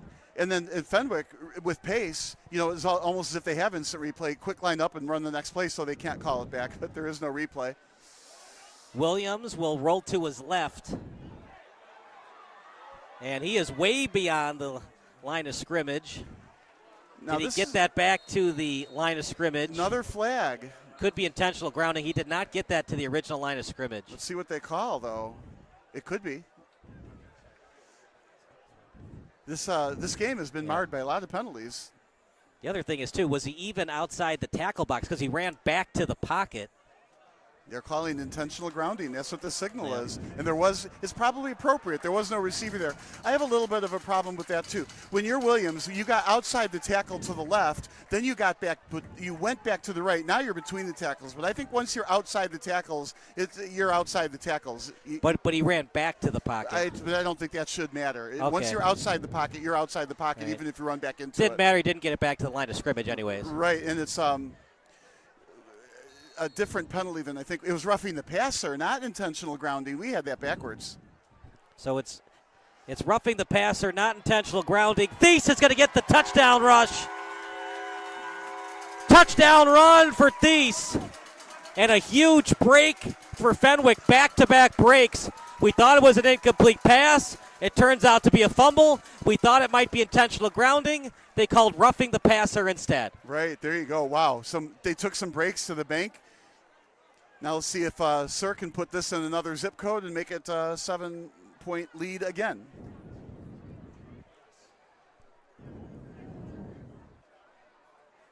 I'm watching it on replay. Did he get hit? I mean, he did get hit. I mean, Bob, here it is. He does get hit, but was it right after he threw it? I guess that is kind of roughing the passer. But Again, I don't like the play. I mean, this is football, right? And the defender launched himself while the quarterback still had the ball. What is he supposed to do? So I don't like that roughing the passer call, and it could have been intentional grounding. But I think, like I said, once you get outside the pocket, outside the tackle, when you run back into the pocket, you're not, like, quote, back in the pocket at that point in time. But that that fumble, that first off, was it complete or not? And then second, after the fumble, they gained about 8 or 10 more yards. So like we said, they definitely were the recipient of a couple of breaks. But they'll take it, 14-7. Now Bennett's going to have to run another flea flicker and tie the score up.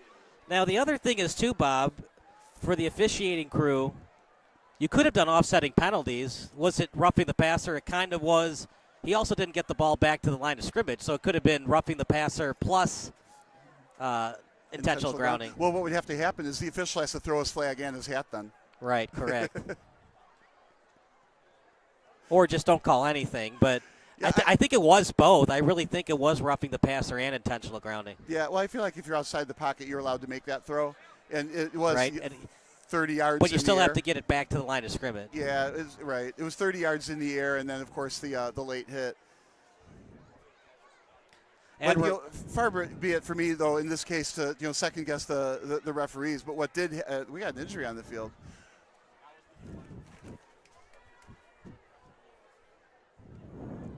Can't see the number from here. He's going to zoom in. You see it on the screen right here.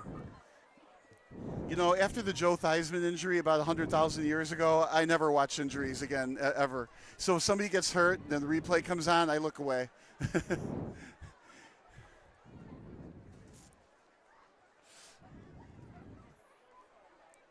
So there was an injury on the PAT. For you to watch the replay, by the way, as you guys probably know about this. So the injury is right at the line of scrimmage as trying to block the field goal right in the middle. And Ben Albert is the last guy to not get back off the turf. Ben Albert is 18. 98 would be Patrick Porcelli. It's probably Porcelli because he's where the DN would be.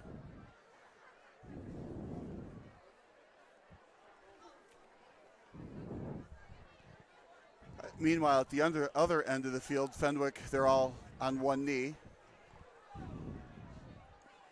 Usually a player gets injured, they get up, pretty quickly, even when the wind gets knocked out. So this doesn't look real good for, if it's Albert, or who did you say, Porcelli? Yeah. Yeah, coming back this game. Because you see on his left shoulder, it looks like a 9, not a 1.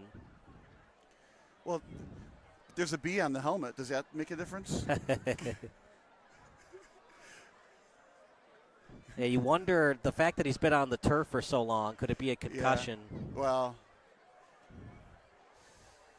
They might be, I don't know. It looks like he got bumped on the head, though. I don't know. We'll take a quick break. You're watching SBS, a broadcasting network for everyone.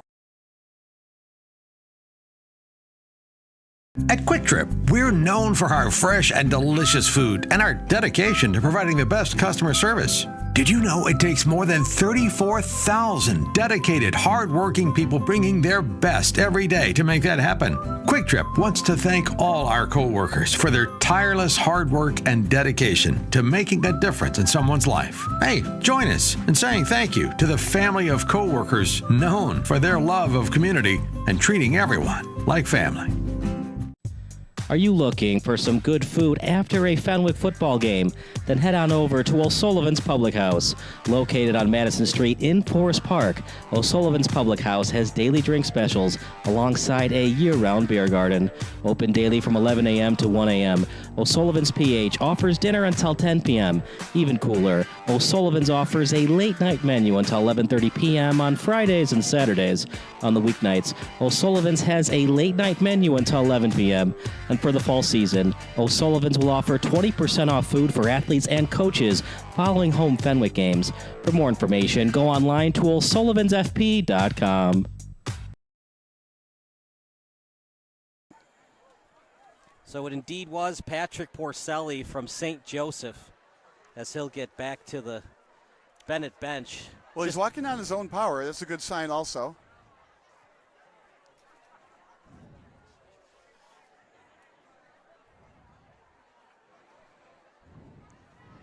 Appreciate everybody on the live chat. Matthew Hughes, Miles Moretti, Jack O'Leary, and Romello Hill.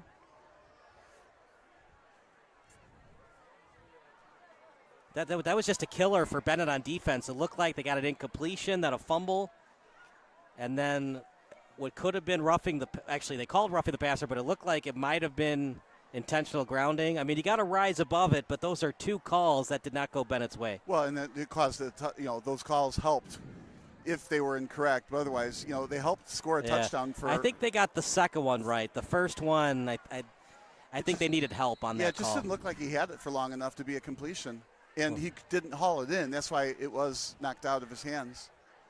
At the same time, too, as that ball goes out of bounds, kicked by Sir. If you're Benet, you knew you had to score at least 21 points anyways to win this game. Oh, okay. Yeah. So, I mean. But you don't want to give up 7 freebies to plays that didn't happen. Right, correct. I'm just saying, the officials are going to make mistakes. You're going to make mistakes.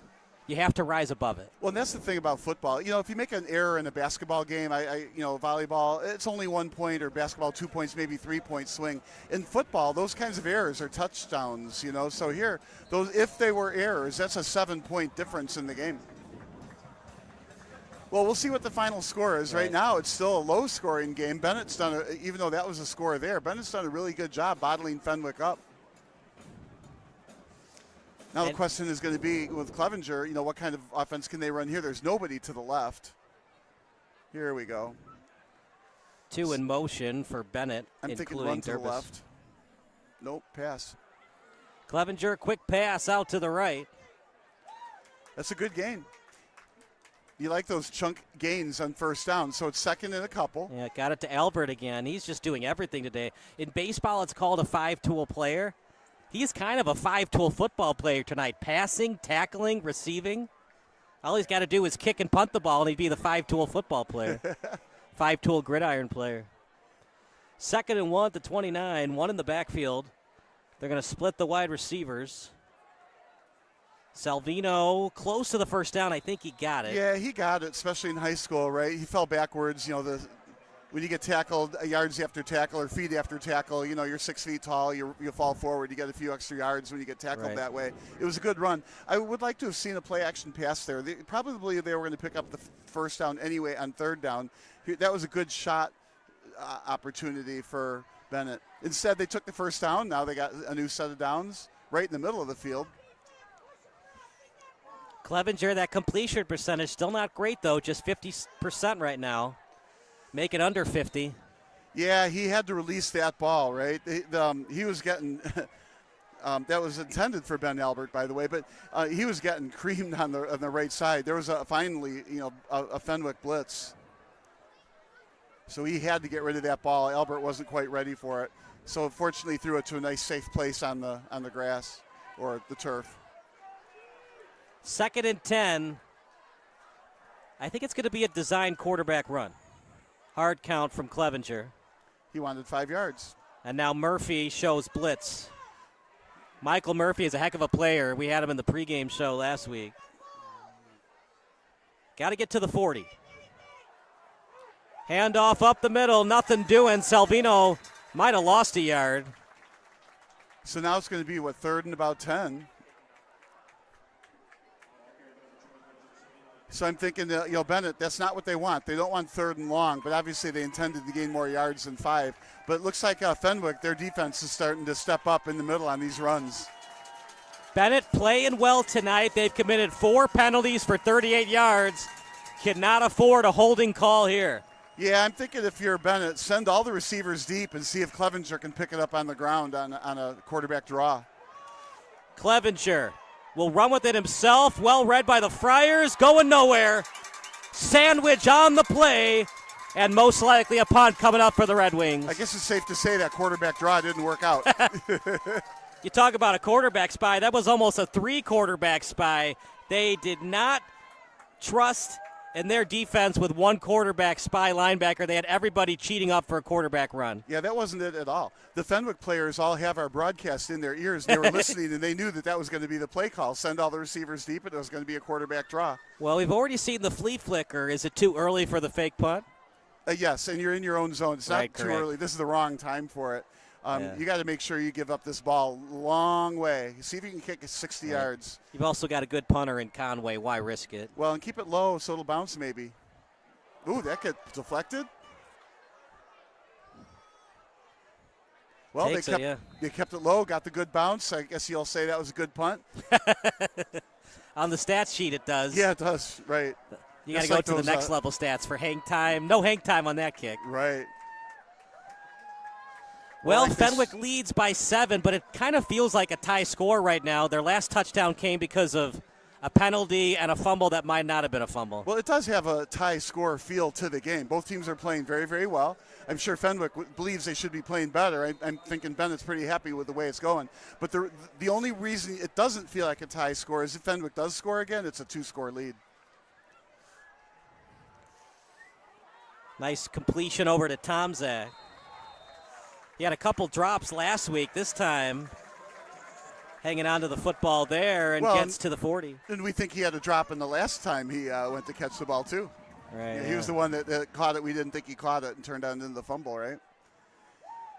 So moving the ball already in the first play, and they're already in Bennett's half of the field.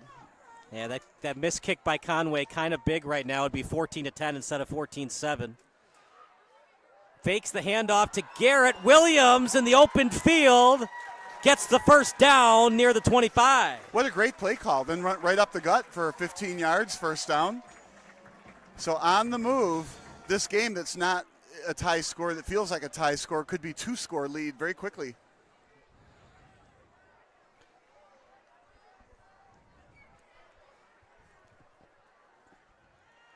Screen pass to Tomczak. He'll get inside the 20 and brought down near the 12. Yeah, he's tough to bring down.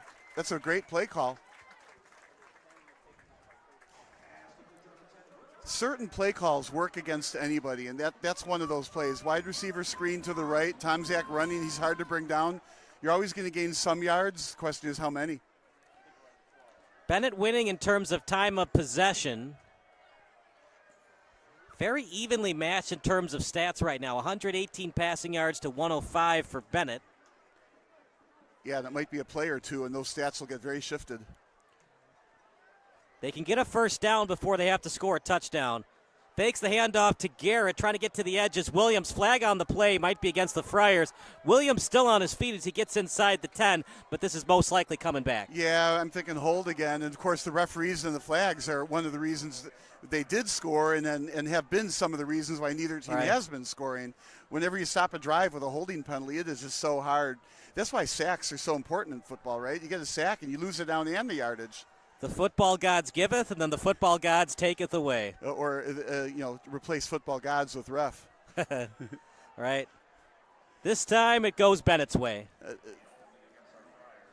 Well, and that was a big time for it because that game, what did you say? They were down to like the 7-yard line or something? So this is turning out to be quite the penalty.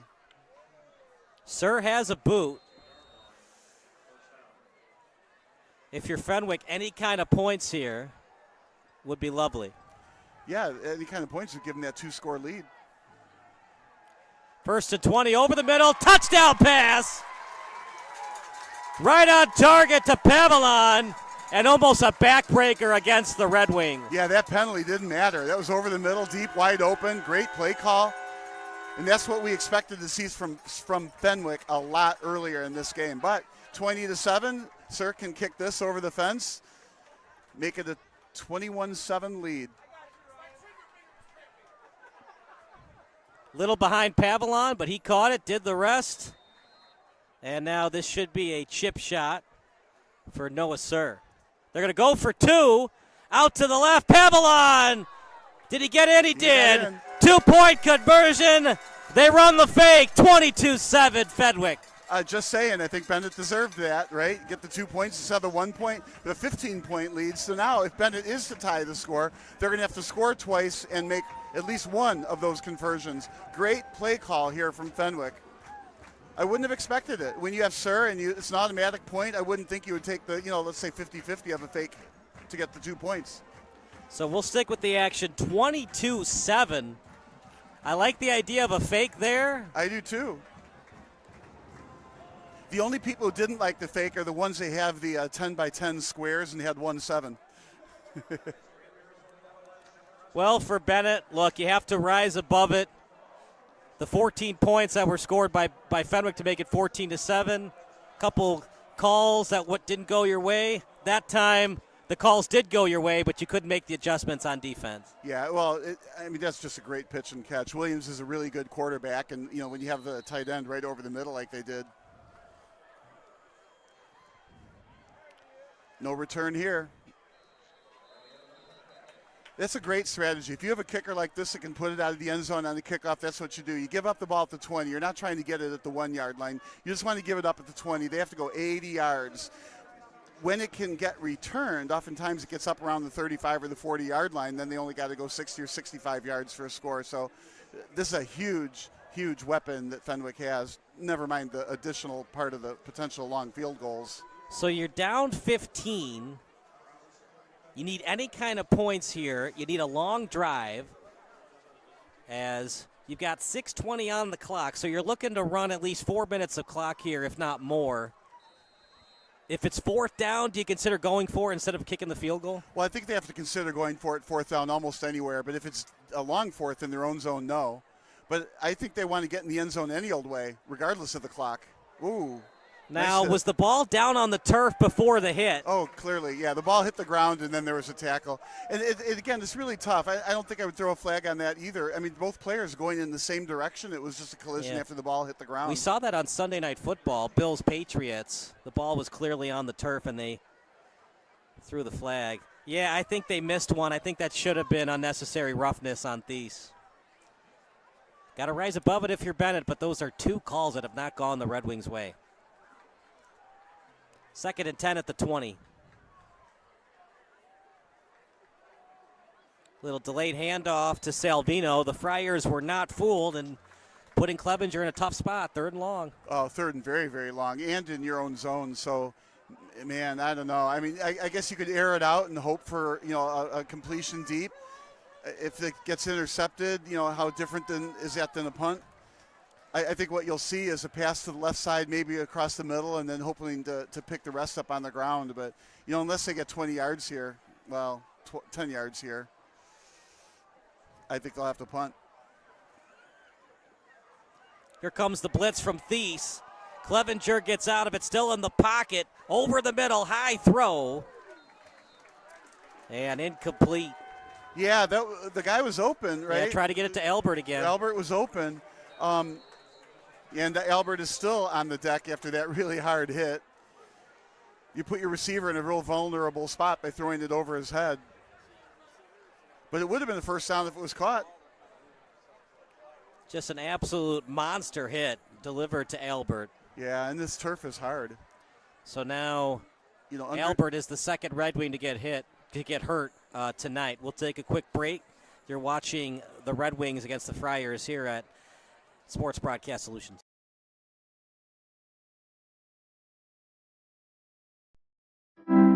Welcoming your guests is easy and secure. When someone rings the video doorbell, you can control everything right on your phone and go back to enjoying the rest of your warm summer days. Take control with the video doorbell from Forest Security.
Fran Madden was the guy who delivered the hit.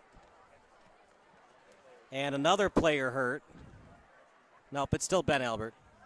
It's Ben Albert hurt on the play. It was Fran Madden who delivered the tackle. Yeah, that was a severe hit. I'm thinking that, since I play a doctor on TV, I'm hoping that it's just the wind knocked out of him and there's no injury, but it's taken a long time to get up.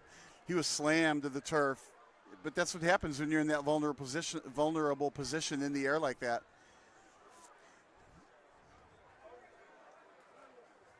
Clearly, Madden is a descendant of John Madden, and that's why he was able to deliver that kind of a hit.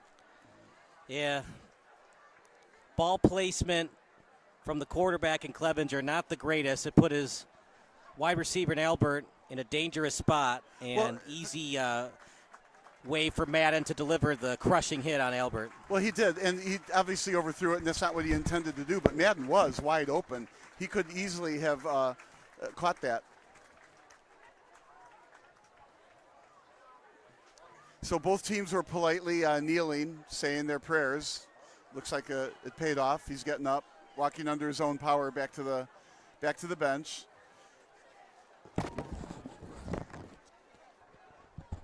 So we'll see if he returns later. Then we'll know if it's an injury. He just had the wind knocked out of him. Well, I mean, don't do it.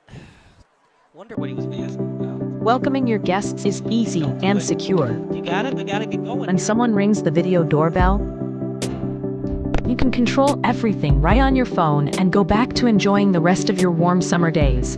Take control with the video doorbell from Forest Security.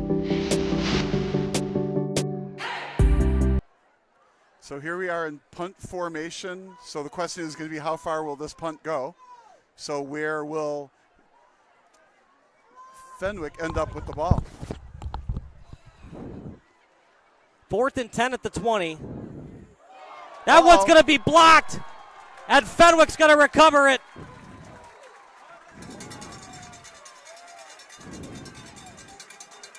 That's too bad. Benet started out playing this game so well, right? But Fenwick, just too strong, blocked this punt. So the roof is falling really quick all at one time against Benet. So Fenwick's going to get the ball around about the 3-yard line. All they're going to have to do is punch this in on the ground a couple, 2 or 3 times.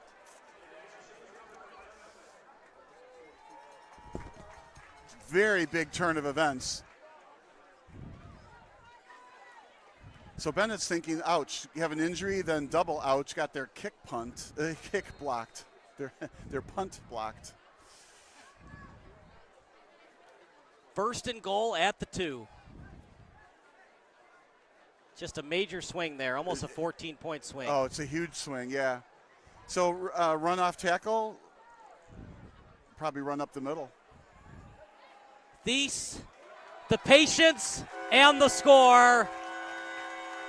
And that might be the dagger against Benet tonight. Well, it's too early to say dagger, I think, but 28-7, multiply that by 2, 56-14. Benet's going to have to make a terrific comeback if they're going to get back in this game. And one flea flicker or one onside kick isn't going to do it.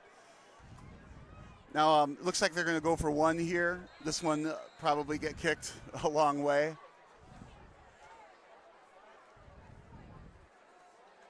No Snap fake is there, this time. the hold, the kick. Straight through the uprights, 29-7. We'll take a break. It's Friars 29, Red Wings 7 here on SBS.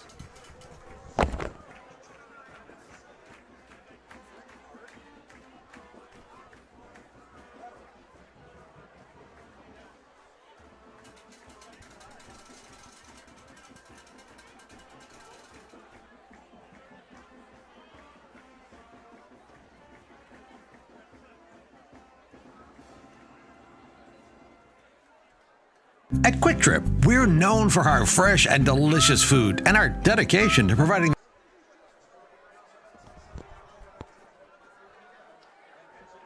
Well, did you go to break? You got to go to. Make sure when we're doing that, we're in break because they just saw the memory card stuff. 29-7.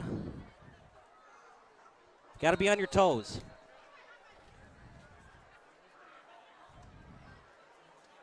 Kick from Sir as it goes out of bounds. And we didn't expect anything less than that. So again, they got to go 80 yards. Last time they didn't even make a first down. On fourth down, they had their kick blocked and lost 7 more points. So about 5:18 to go now.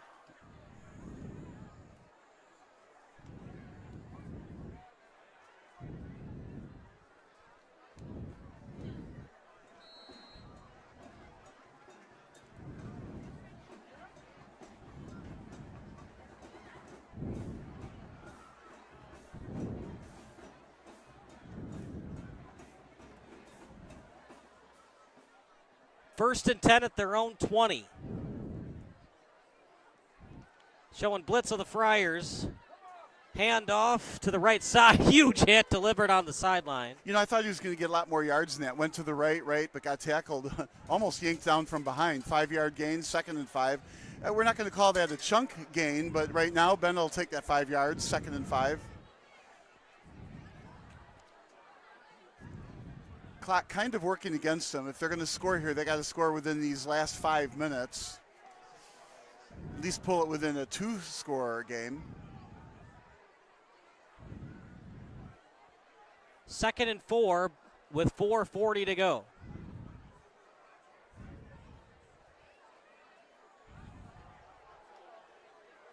As able to get to the sideline is Clevenger, and he takes a couple of defenders with him. Yeah, good 10-yard run on that. That was a designed quarterback roll to the right. So first down moves the chains, and that's what Benet needed to do when the score was 7-7. Now it's 29-7. Story of the game, completion percentage. Just 4 of 10 for the Red Wings tonight. Well, it's something we kind of expected, right? We know that Fenwick's got a good defense. We know Clevenger is also a very good runner. So if he doesn't connect on those passes, he's going to try to pick them up with his feet. Yes. Remember, one of those passes was not by Clevenger. Yeah, the one touchdown pass, right? So Clevenger just 3 of 9. It's just the little things, right, that can cost you football games. Excellent completion percentage for Williams. He's 8 of 10 for 140 yards. He's a very, very strong quarterback and can run, but they don't run him very often. And there's a reason for that. He doesn't have the greatest size for the position, but he's fast enough to get out of bounds or do quarterback slides before absorbing contact. Well, and he's smart, so he knows not to take those big hits. 2nd and 10, as getting behind the defense, but just not able to finish the play in Giovanni Sanderlin. Yeah, I would like to have seen Clevenger look to the left or look to the middle or fake it to the left, still making that pass to the right. He didn't look the safeties off at all, and he had to thread a needle. Couldn't, went out of bounds.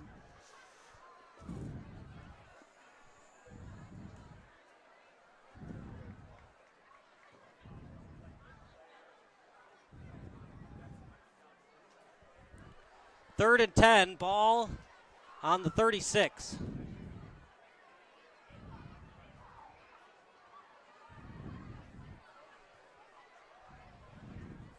Clevenger with time in the pocket as he's going to deliver it to his tight end.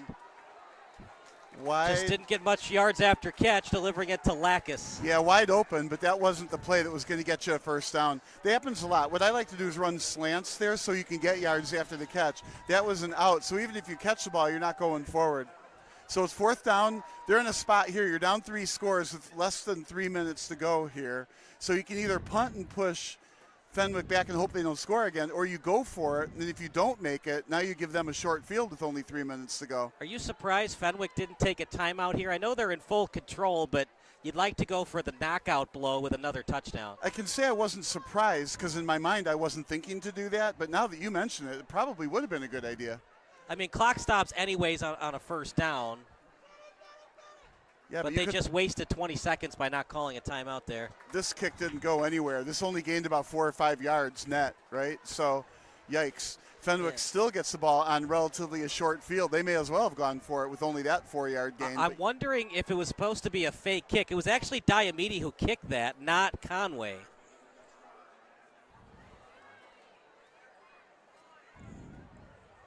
I don't know. It didn't have fake written all over it there. It looked like he was just punting. Do you think that Diamede misread the signal from Pat New? Man, I don't know what to say on that. Because usually Conway punts. Usually your kicker in high school is also your punter. Yeah, all I can tell you is 4 yards is all it went.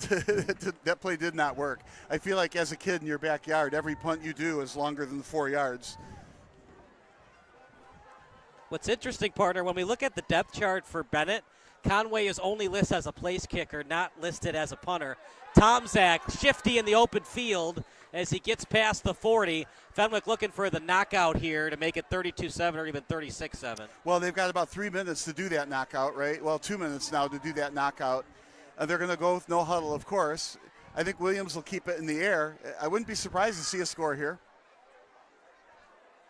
He did not this time, Thies, just the patience. I'm not going to say Le'Veon Bell with the patience, but he has excellent patience as a running back. Yeah, he's good at waiting for the block to happen and then scooting past it. I'm surprised they put that on the ground. I figured Williams would keep it in the air for sure. If it's incomplete, the clock stops. Guess they're just trying to preserve those timeouts. He's got all 3 of them. Yeah, there's plenty of time. This Another time, run. Hand Get off to the right He side. did. No, they're going to say he didn't get Yeah, they're going to say that forward progress was stopped before he got out of bounds. Yeah, not the call I would have made either. I think he got out of bounds with some forward progress. But anyway, the clock is running. Because if you take a defender with him, the defender is not stopping the forward progress. I'm thinking he got out of bounds. I mean, not that it matters. They have all 3 timeouts, but you'd like to keep one if you can. Quick pass. To Tomczak inside the 20. There's that pass outside to Tomczak. He always gets a lot of run yards after the catch. Very difficult to bring down. Now the clock is stopping for the first down here, but not going to stop for long. But still plenty of time with this no huddle tempo offense. Oh, we're going to get procedure on the play. Here. There's still 1:04 left, so it will not be a 10-second runoff. Remember, if it gets under a minute, then it's 10-second runoff. Yeah, right now it's not quite under a minute. The 5 yards backs them up to 1st and 15. And that's the other thing. If you're a coach and you keep those timeouts, instead of the 10-second runoff, you can call a timeout to avoid the 10-second runoff. Yeah. That's why some coaches, they just like to keep those timeouts until they absolutely positively need them. Yeah, I like to use them for special plays during the whole half. I don't think they're necessarily something you always need in the last 2 minutes. 1st and 15, Williams down the seam. Who do you blame, quarterback or wide receiver on that play? It looked like it might have been a little behind him, but I think it should have been caught.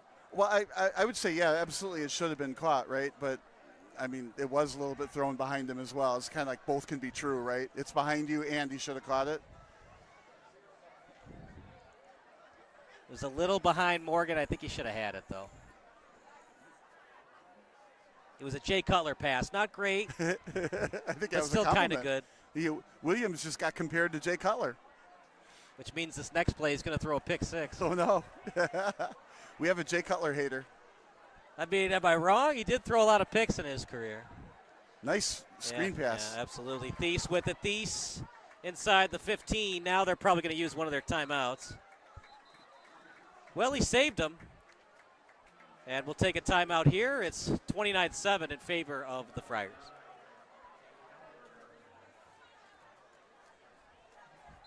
All right, forget it. Are you looking for some good food after a Fenwick football game? Then head on over to O'Sullivan's Public House. Located on Madison Street in Forest Park, O'Sullivan's Public House has daily drink specials alongside a year-round beer garden. Open daily from 11 a.m. to 1 a.m. O'Sullivan's PH offers dinner until 10 p.m. Even cooler, O'Sullivan's offers a late-night menu until 11:30 p.m. on Fridays and Saturdays. On the weeknights, O'Sullivan's has a late-night menu until 11 p.m. And for the fall season, O'Sullivan's will offer 20% off food for athletes and coaches following home Fenwick games. For more information, go online to o'sullivansfp.com.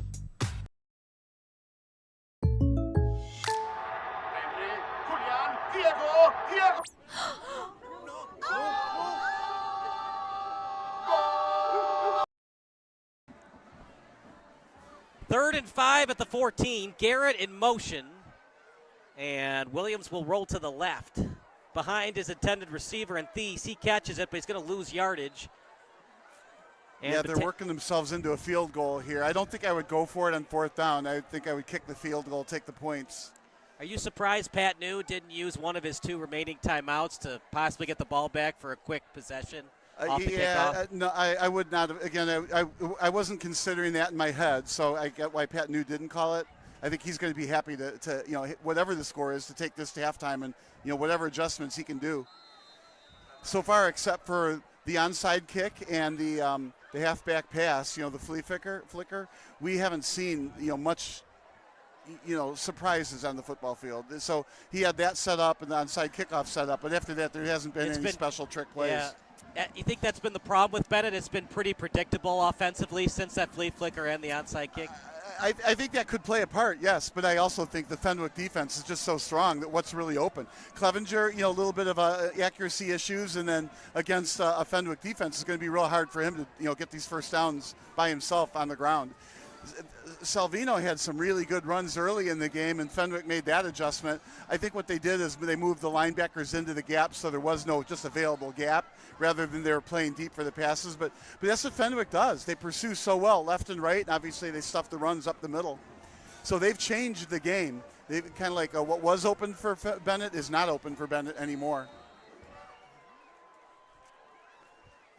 This is a chip shot for Noah Sir. He's going to be playing his football next year at Northwestern. The kick is up. That'd be good from 50 yards. Straight through the uprights. It's good. 32-7. Final thoughts before we go to halftime. Yeah, Fenwick is absolutely rolling, 32-7. So, the accountant in me, right, 64-14. That's a lot for Benet to come back on. So what a great half by Fenwick. We'll take a break, then we'll give you some halftime stats. It is all Benet, all Fenwick tonight, 32-7 over Benet.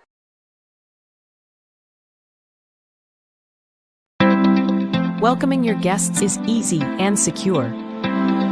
When someone rings the video doorbell, you can control everything right on your phone and go back to enjoying the rest of your warm summer days. Take control with a video doorbell from Forest Security.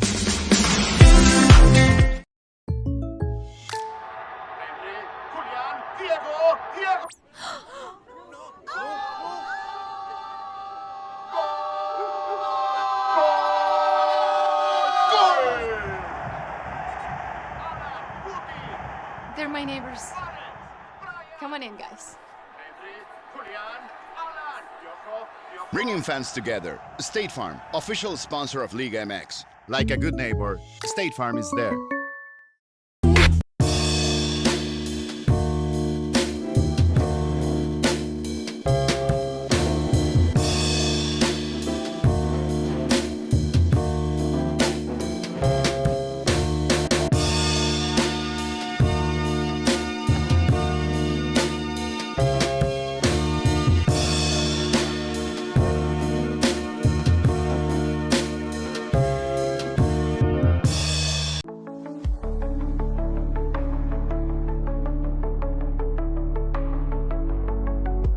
Spring Walsh Floor donated labor and materials to build the new sidewalk, parking lot, and entryway at the new Care for Real headquarters.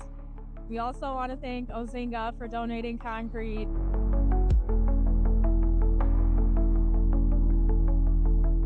Care for Real has been the anchor food pantry here in the Edgewater neighborhood on the far north side of Chicago since 1970. Today we're standing in Care for Real's brand new headquarters. For 50 years we have been nomadic throughout the neighborhood renting space, and we are very excited that for the first time we will have our own building here in the heart of Edgewater. This space we will have our food pantry and our clothing closet, as well as we're really excited we'll have a community room where we'll be able to have other nonprofit partners, social services here on site. Care for Real is extremely grateful for the contributions of Walsh Floor and our new parking lot here and all of the hard work that went into that. As we reach the final stages of the CTRPM project, we hope that our donation has a lasting impact on the community.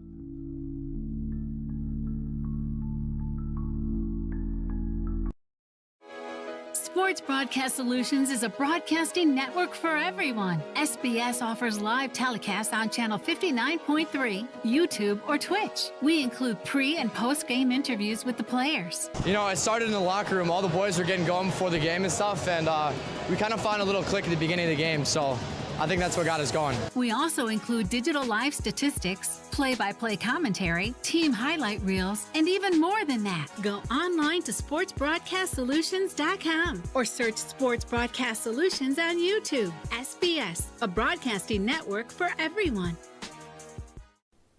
Sports Broadcast Solutions is a broadcasting network for everyone. At SBS, we offer a professional broadcasting experience for the non-professional athlete.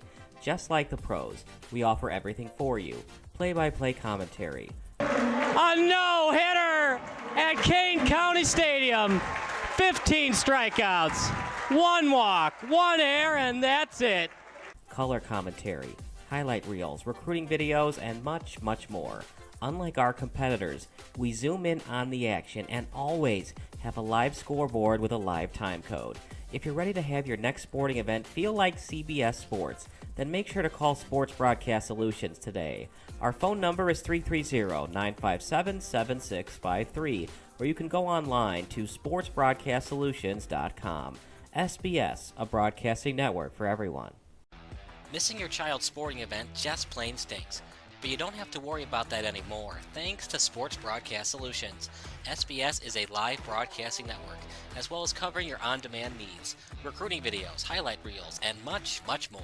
We can broadcast live to any website, and we also post as much on-demand content as you need. For more information about SBS, check out our website at sportsbroadcastsolutions.com.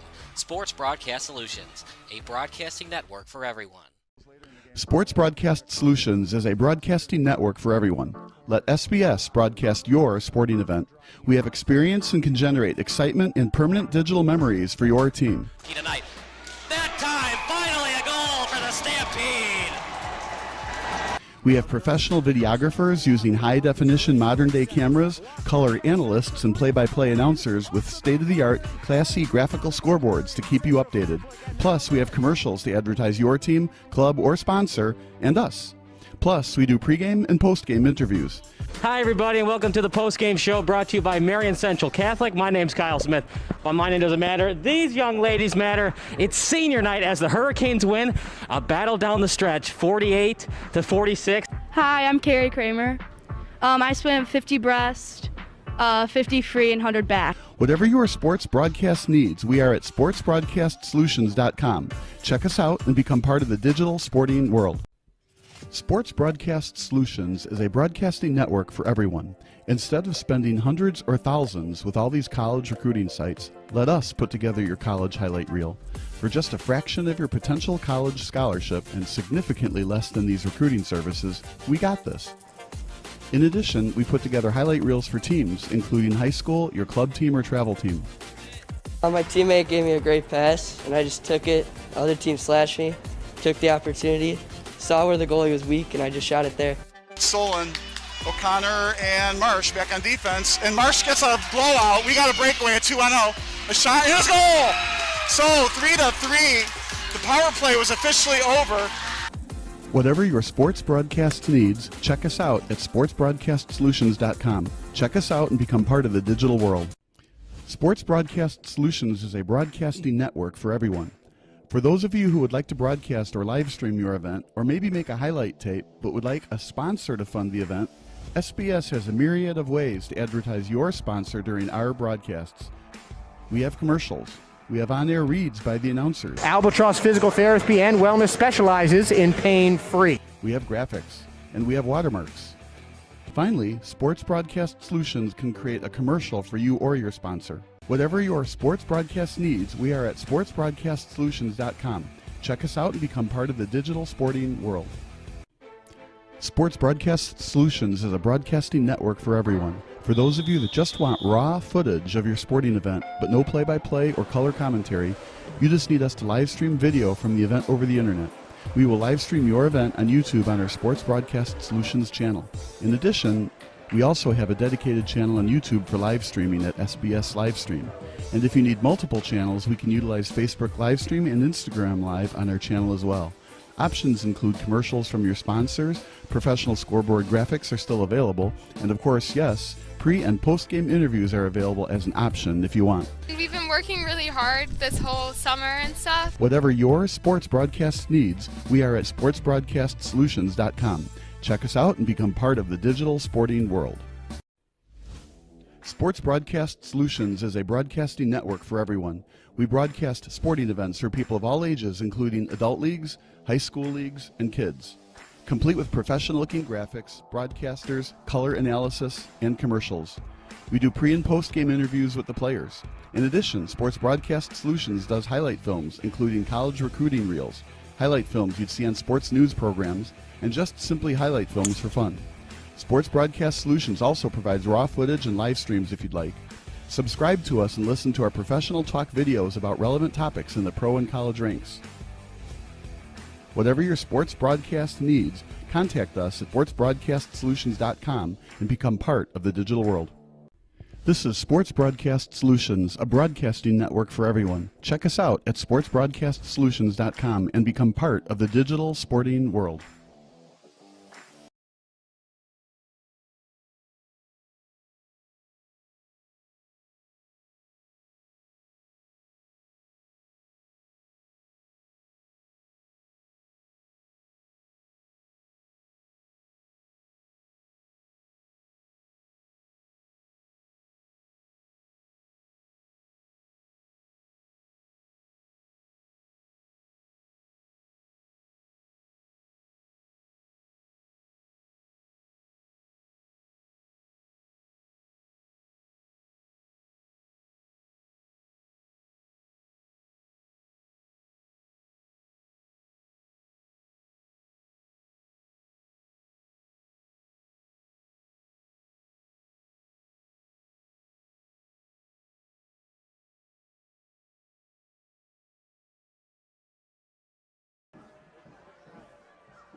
Let's make back to school season this year easier for you and your whole family. Customize a scene on your Forest security app to ensure as you leave for the day that your doors are locked, lights are off, garage door is closed, and your security system is on with the push of one button. When the kids get home, they can unlock the doors and turn off the alarm with their mobile app or door code. Plus, you can receive an instant notification with a video clip showing they are home safely.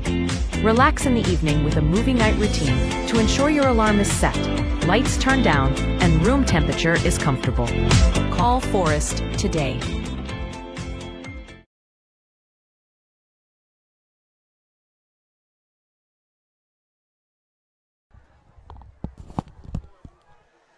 Kyle Smith alongside Bob Vilsaway, the halftime show brought to you by Old Sullivan's Public House.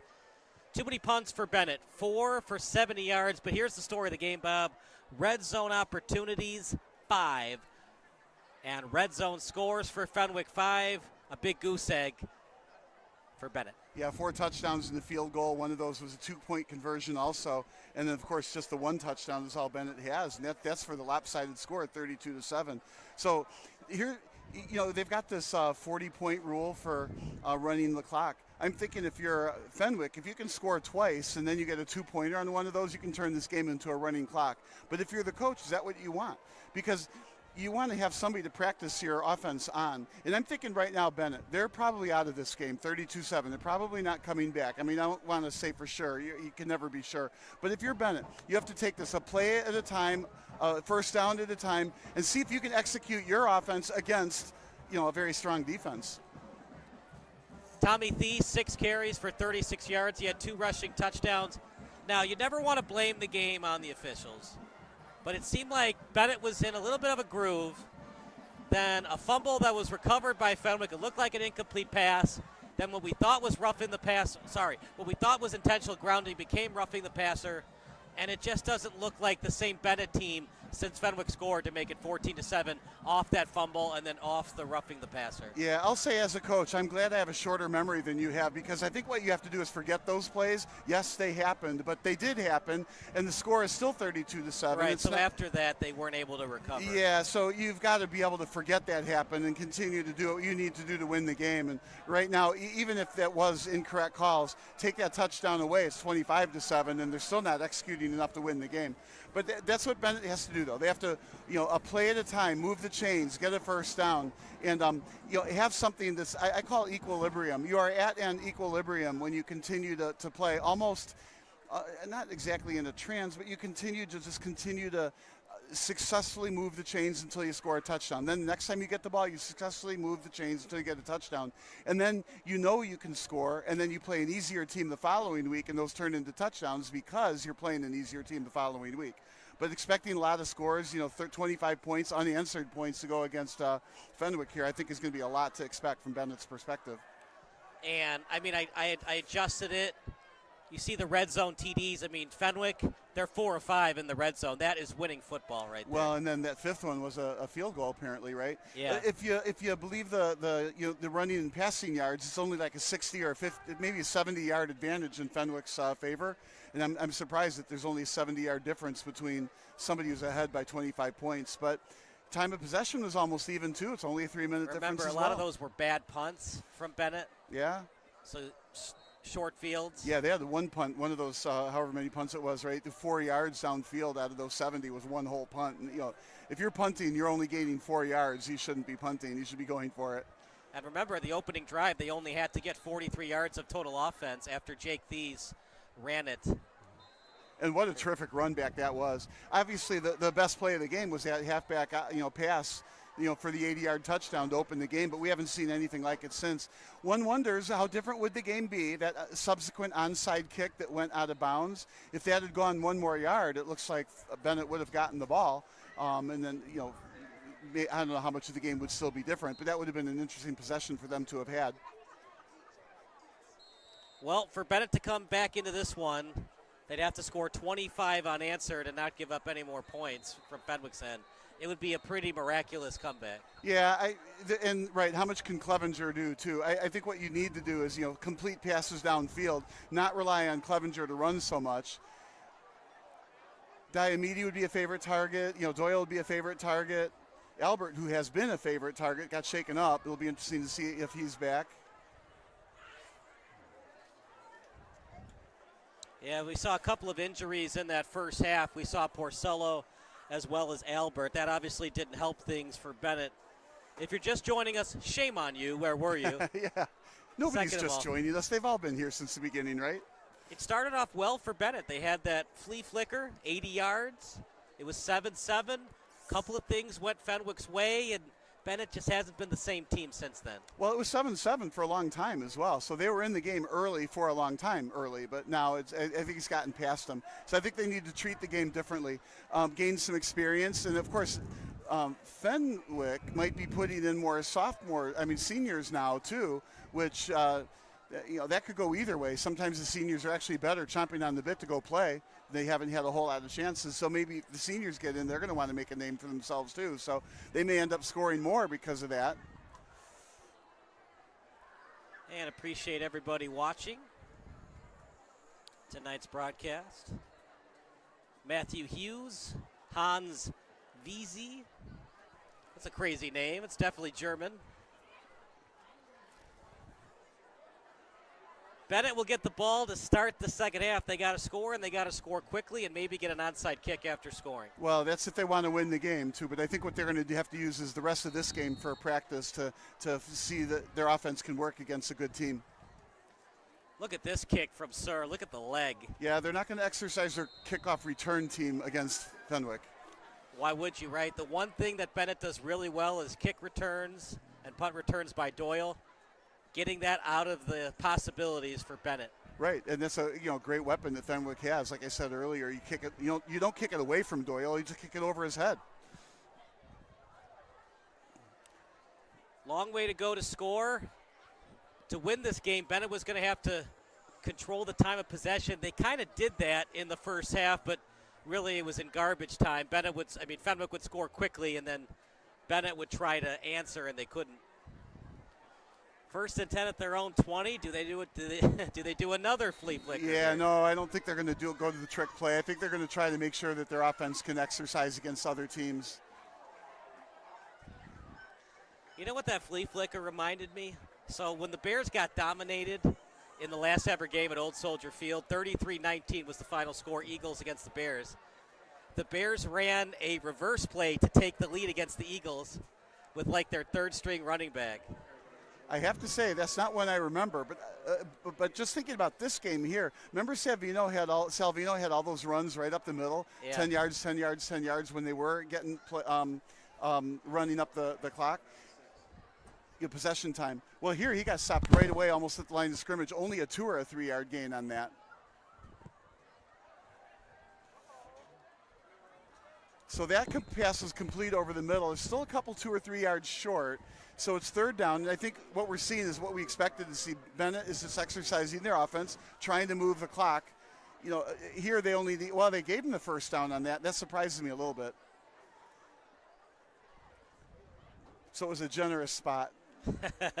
Even the Jumbotron guy was a little bewildered by that spot. He had third down on the Jumbotron. Yeah. So, all right, so first down, they did move the chains, and that's what they need to do. The other thing, too, for Benet, we'll change the timeouts for you in a second. Both teams have 3 timeouts left. Benet might have to call a timeout to ensure that they score quickly. You don't want to take too much time off the clock because you're down by 25 points. Well, again, I'm not thinking that even Benet is thinking they're going to win this game. I mean, they're thinking that they're going to exercise all their plays, and if they somehow get back into the game by doing that, hey, that's great. That was an interesting tug of war there. Clevenger was handing it off, and it looked like he wanted the ball, so the running back wanted it. He had to tug it back out from the handoff and then run forward with it. So picked up, about 5 yards?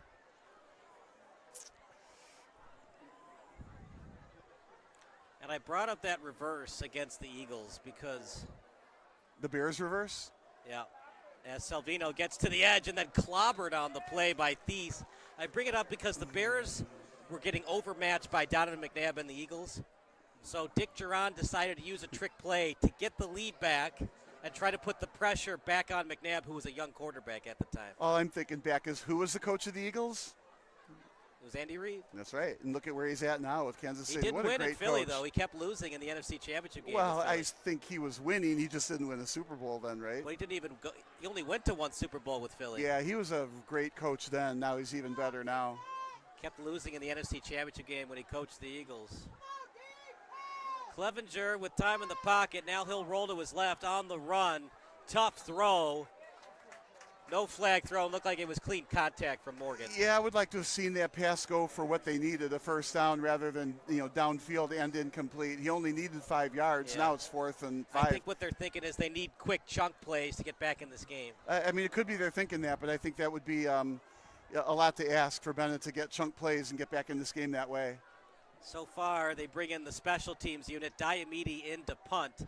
So they are not going with Conway the rest of the night. There must be a reason. Let's see if Diomede can break his record of 4 yards. Don't be mean to the kid. Way to crush his confidence, Bill Suey. Not a great snap. It did go over 4 yards, and then it went out of bounds immediately. Well, he's getting better. Now it's 22 yards. Look, when you're on the bench, you don't have a lot to do. I loved it. You saw Will Hosty, the backup tight end, as he was slapping Ryan Murray, one of the backup wide receivers, on the helmet for making that catch on the out-of-bounds kick. Well, it goes into his stats at the end of the year, and then he can ask for a higher contract. Sometimes I think that's why players down the ball. The ball's going to roll for another couple, 2 or 3 feet, or a couple, 3 or 4 seconds go off the clock. But nope, got to down that ball. I need that statistic.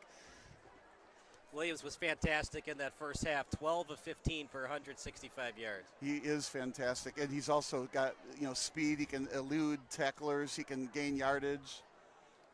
Do you like their chances next week against Mount Carmel? As here's a little shovel pass out to Stewart. He gets to the edge, gets past the first down marker. Yeah, by memory, I can't remember if Mount Carmel was ranked number 1 or 2, but they're ranked up there, and Fenwick is ranked number 12. So the question is, can Fenwick pull off an upset against Mount Carmel? They are on the road. And Mount Carmel looked really good against Benet. I mean, really good. I mean, I joke about it, but Diomede was the quarterback, and we're like, welcome to the NFL. You're playing Mount Carmel over there. Good luck. I mean, what is he supposed to do, right? Yeah, Diomede, the sophomore, in his first ever start. Right, but he's absolutely the quarterback of the future. Let's see, Clevenger is going to graduate, right? And then the sophomore Diomede is going to be the quarterback here probably for the next 2 years. And I'm guessing his number 1 receiver is going to be who? His younger brother.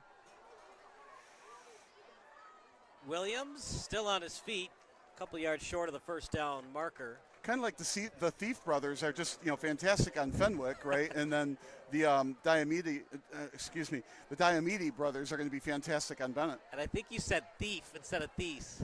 I hopefully didn't say that with a lisp. You better watch out when he's in the locker room. You might not get your phone back. According to Mr. Vilsaway. Just kidding, of course. Stewart with the catch. As that's near the 20-yard line. Stewart, he had a slow start to the season, but he has picked up in terms of catches for this Fenwick team. Well, and we talked about this before the game as well. Fenwick has a very diversified offense. They can run and they can pass, right? Good special teams, especially with Sir kicking field goals. So they're, if they're going to get beat, they're going to get beat by a very good team, and that's going to be one heck of a game. Every week, I get the Daily Herald, right, and at the top it says what the top 5 high school games are going to be. When that game happens, that'll be one of the 5. Cameron Garrett on that shovel pass catch. He had that kick return touchdown of 81 yards last week against St. Lawrence. And that's going to count as a pass completion on that forward pass. That's the thing, like if this were flag football, right, you can make that forward pass because there is no concept of a down lineman downfield. Right, correct. So you can pitch the ball forward on a sweep because there's no down lineman concept. Excited. We're going to be covering the quarterfinals next Friday. For flag football. I wish it were the finals, but I guess that goes on WCIU TV. Yeah. 2nd and 7, WCIU would be doing the semis and the championship game. Now, if he wanted to throw the flag, there it comes, right? So he got pushed, I think, from behind before he had a chance to catch the ball. Definitely, in my view, pass interference. And, of course, the referees have a listening device listening to our broadcast as well, and so when they heard that, they knew that they better throw the flag, They've got too. the phone in their back pocket, and they've got it on 100% volume. Well, don't we have wireless headsets that we've given to all the referees? Well, I mean, if you got data on your phone, you could have the YouTube broadcast going up. You know, that's you look up a little bit, it's dark sky, right? Gorgeous night, not too cold. I brought my jacket thinking it was going to get chillier. I haven't needed it. But you look up, and the moon is gorgeous over there. Well, partner, Bennett's most likely going to lose tonight. They got to beat Nazareth next week at home to have any kind of chance of going to the postseason. Well, in Nazareth, I can't say I've been scouting them this year. I haven't seen them play this year, but they're a perennial winner, so that's going to be an uphill climb, too. That's why they really wanted the win tonight. Steal one from Fenwick. Could it be a trap game for Fenwick? It started to become that. And then Fenwick, they got a couple of breaks that went their way. They took advantage of them. Well, yeah, take advantage. They did. They're about to be they're in the red zone the 6th time here. Let's see if they can, punch in another touchdown. Jamin Williams on the design quarterback sneak, refusing to go down, and then finally is brought down behind the line of scrimmage. I'm all for quarterbacks running. Except I think when you're up 32-7, that's not the play I would call. So what would I have done? Well, give it to your running back or roll out to the right, but not run up the middle on a quarterback drive. That just wouldn't be my style here. Maybe an option play. Well, clearly, and right now it looks like the receiver's off to the right. There's 3 of them. I would roll that way and pick which one I can throw to. They're going to split the wide receivers. Hard count from Williams. The clock and the score very much in Fenwick's favor. Well, 5 receivers out there, so I think it's going to get thrown somewhere. 2nd and goal at the 11. Williams with time. Williams will roll to his right. High throw, gets it to Tomczak, and he's tackled before he gets to the 5. It was an excellent tackle delivered by Crowder. Yeah, for once, Tomczak didn't get running yards after catch, but part of the reason is because the end zone shortens the field, so the defenders don't have to get as deep, right? So Tomczak caught the ball and was tackled right away. It seemed like it took a long time for the ball to get all the way from Williams to Tomczak. He's throwing from the middle of the field all the way to the sideline. This is going to be a tough team to beat in Fenwick come playoff time. Williams. Stewart tried to make the one-handed catch. That would have been a Odell Beckham-esque catch if he had made it. Well, maybe, but we saw them practicing the one-arm catches in the warm-up earlier, and I was thinking, it's maybe not that much of a surprise when you make a one-handed catch, because I know when I was little and playing in the backyard, you're practicing those those one-armed, one-handed catches when you're little, and so you get here in high school, and it's something you've been doing your whole life. So how about this, Bob? If they make the field goal, it'll be 35-7. In the most unconventional way to score 35 points. Yes, right. 2-pointer and a couple of field goals. And this will be good. Big Sur is at bat. Absolute chip shot. It'll be a 23-yarder. Good snap. The hold is there. The kick, a little bit short. I think that got partially blocked, but still went through. That was a good rush from Benet. The good thing about that, they're down 35-7, 28 points, right? But they are not giving up. Now, the problem with that field goal is if Benet gives up 2 more touchdowns, doesn't matter what kind of extra points happen, they'll have that 40-point running clock happening. We'll take a quick break. It's all Fenwick tonight here on SBS. Let's make back to school season this year easier for you and your whole family. Customize a scene on your Forest Security app to ensure as you leave for the day that your doors are locked, lights are off, garage door is closed, and your security system is on with the push of one button. When the kids get home, they can unlock the doors and turn off the alarm with their mobile app or door code. Plus, you can receive an instant notification with a video clip showing they are home safely. Oh, well, next time out, just show it. Yeah. Yeah, well, can't you be in both places at once? 35-7. What a game tonight by the Friars.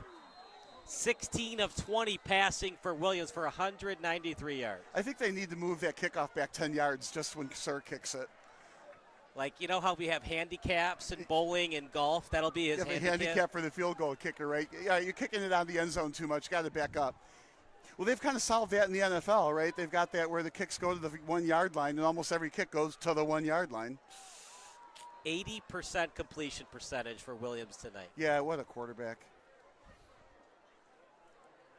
Hard to win games when you're giving up 80% completion percentage on defense from Benet. Well, and you have a supporting cast on defense, on your own defense. So Williams not only is a good quarterback, but he has a good defense too. Now we're going to see just how good. Sometimes football can be a simple game, right? The better quarterback. It's definitely been Williams tonight. Salvino tried to get to the edge. And whatever Battaglia said to his defense, they are fired up in the second half. Well, and they've kind of systematically shut down Benet. Benet was able to run up the middle earlier, and they shut that down, right?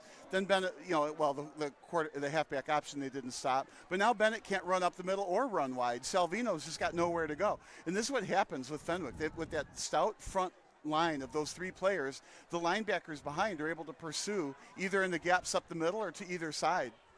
So just a really well-executed defense. Other problem for Benet, they haven't been able to get it into the red zone tonight. Diamini, the intended target, about 5 yards short. Yeah, that ball fell harmlessly to the turf. He was open. If that ball was higher and I'll say more outsider, or if he had lofted it and put some air under the ball, Diamidi could have run under it. And Morgan was nowhere to be found on that coverage, so he's a speedy defender. This is just an impressive Fenwick team. We talked about the only game they lost, a 2-point loss to Montini. People forget they were actually down 18 points in that game. So they scored 16 unanswered to almost tie it and send it into overtime. Yeah, but you got to wonder, okay, you got down by 18 also. I mean, like they say, you have to play the whole game, including the first half of it. People forget the first time that Peyton Manning won a Super Bowl, he was down 21-3 in the AFC Championship game to the Patriots. It does happen even to the best. 3rd and 11. A little bit of a low snap, delayed handoff. Salvino breaks off a tackle, but can't break off the second one. 4th and long. I think you just have to concede the defeat and punt here. Well, yeah, concede the punt to be, let's see, it was 4 yards and 22. Let's see if it can go further. I guess you could go for it, but I think it's obvious you're not going to win tonight. Well, that's what we were saying earlier. They just got to focus on moving the chain. First moving, the line of scrimmage. Moving the chains. Well, moving the line of scrimmage, then moving the chains, and maybe if you do it right, you'll get a score later. Going to be a tough one. At least they're at home next week against Nazareth. Nazareth coming into tonight, back-to-back wins of scoring 48 points.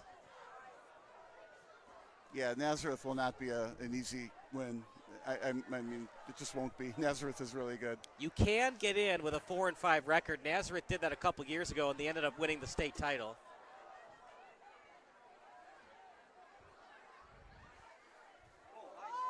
Terrible snap. Diamidi somehow was able to kick it, and it was a nice spiraling kick.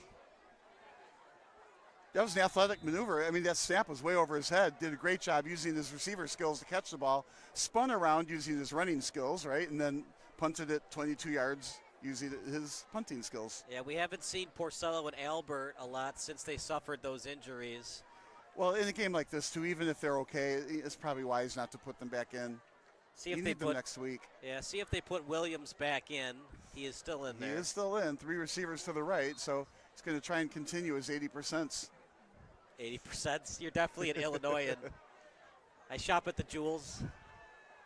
Look at how much time Williams have. Down the field, Morgan, the intended target. Dropped by Morgan. We talked about how great Williams' completion percentage is. There's also been a couple of drops, too. It could be higher than 80%. I remember. Stewart had that one that should have been a touchdown pass. That one was going to be a large completion, if not a touchdown.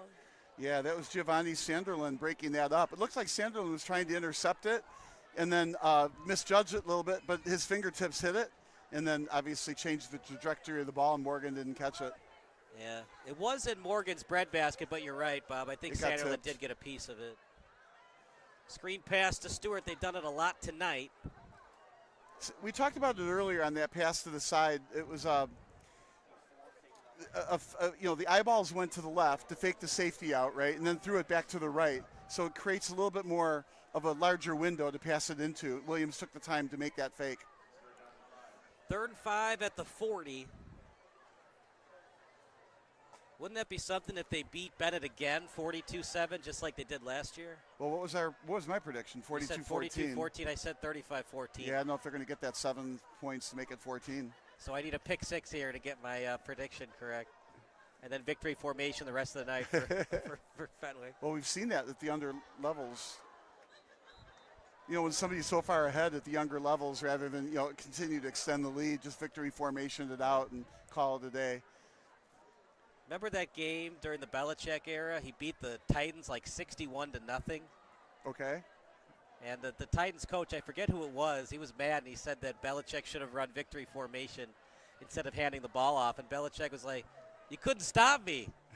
I'm not running play action or anything. I've just run in I formation all night. You can't stop it. 4th and 5 at the 40. I think as Williams with time. And a lot of room. He's going to be stopped short of the first down. Yeah, let's see where they mark it, though. High school's notorious for letting you have the first down, but he was out of bounds short of the first down marker. It looks like the line judge is short of the first down marker, so I think this will be a turnover. You surprised they went for it instead of doing a punt to try to work on pinning their opponent inside the 10? That would have been a good attempt, right? No, I am a little surprised they didn't punt, but they're so far forward in Bennett's half of the field. I think that's just part of their DNA. You know, you're 4th down in the other end of the field, you go for it. They're not trying to run up the score necessarily either. It's just that's what they do. And possibly, not that you want the other team to score, but you work on your 4th down, and if Benet stops it, then Benet has a better chance of scoring at the 35 than inside their 10. Yeah, I'm always a proponent. If you have an opportunity to practice something that you might use next week or next month or whatever. So if you're up by 14 points, and you still have a 2-minute warning in front of you, use it. You know, practice to see if you can learn how to get your 2-minute warning for next week. Or use that 2-minute warning with your backup quarterback. You never know when that backup quarterback is going to be required. So I don't view it as running up the score. I view it as practice. There's nothing as good as game reps, right? Practice reps can only do so much. Yeah. Low snap for Clevenger over the middle. Dangerous play. Somehow that wasn't picked off. There were 4 Friars around it. That's the thing. It got deflected, and there were 4 of them there. Very fortunate. But I only saw 2 receivers in the pattern. One deep left, and that one up the middle. That's the problem when you're down by so many points. You have to force these throws because you need chunk plays to get back in the game. Well, and you got to max protect your quarterback as well, and this is why. Clevenger's on the ground, and it looks like, I'm going to guess, he followed through and hit a helmet. So here's the replay. Did he hit a helmet? Clevenger might be going out for Diomede here. So you see the hit. It was a low snap. Yeah, he hit a helmet on the follow through. That probably hurt. Hopefully it's not like a broken hand or something. He also got hit right as he threw it. Well, and you're right. He followed through into the helmet of the tackler. I don't see the number of the tackler. Monahan on the tackle. It was actually very good pass protection that time by the left tackle and Jax Sciortino. Well, I don't know. If your quarterback is getting on his back after that, that's not good pass protection. Well, but you know, it was over 3 seconds. Eventually, the quarterback's going to get hit, right? And he got hit, and unfortunately, he hit the other guy's helmet, and I think we're going to see a different quarterback. So we should see Diomede. In fact, that is who's coming in. So let's see if he throws to his brother. Yeah, it might be a broken finger. You wish him all the best. Gosh, I hope not. You can play with it, but it's so painful next week playing with that broken finger. Yeah, it depends. I mean, I didn't play that much of a doctor on TV. Well, you said that it hit the helmet. You see him holding his arm. Yeah, it doesn't necessarily even mean – it just looks like he's holding his hand afterwards. It just isn't going to go well. Hopefully it's not anything more than a jammed finger, and he'll be back next week. It's hard to see somebody walk off the field with an injury like that. You've had 3 major injuries. Not only are you getting your butt kicked, but 3 major injuries. Well, freaky things, too. It's not like, you know, they're hitting you harder, and that's why you're getting injured.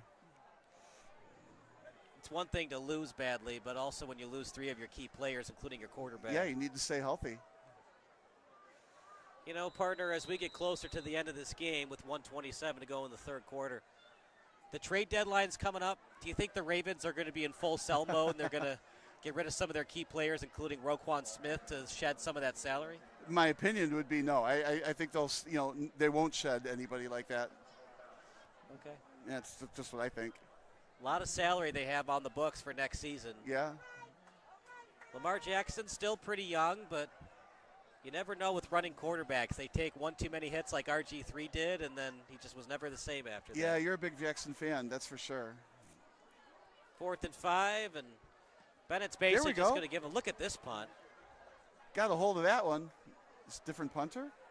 Well, it's a lot easier to do when you're down 28 points when the pressure's off. Or right? put a different punter out there who maybe had a little bit more history playing soccer. Number 44 was the kicker on that one. Not on the roster. Well, they do that to you on purpose. So they grabbed him from the JV squad, put him in this game just to make that kick. But obviously a very, very good punt.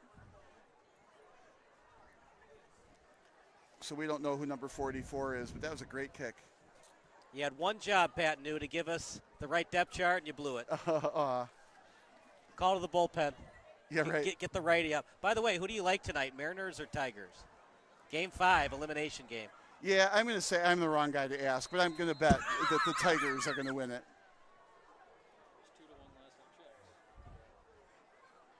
It's 2-1 Tigers in Seattle. They love their Mariners in Seattle.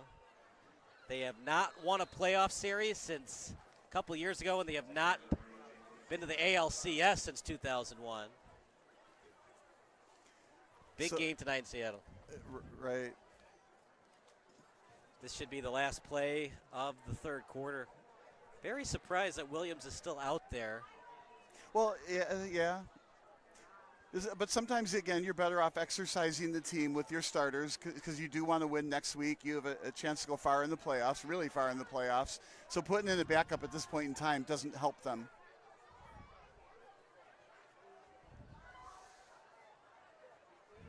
Flag for holding there. Yeah. That's a shame. And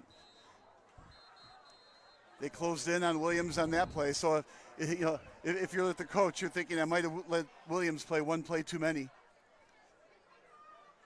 I think Williams needed to get rid of the ball sooner. You also have to have a certain amount of awareness if you're Williams.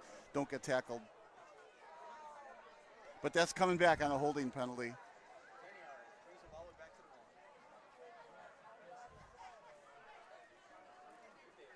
Half the distance to the goal. Because Fenwick is up by so many points, if it's a bad snap or it's a fumble, you could actually take the safety because you're up by so many.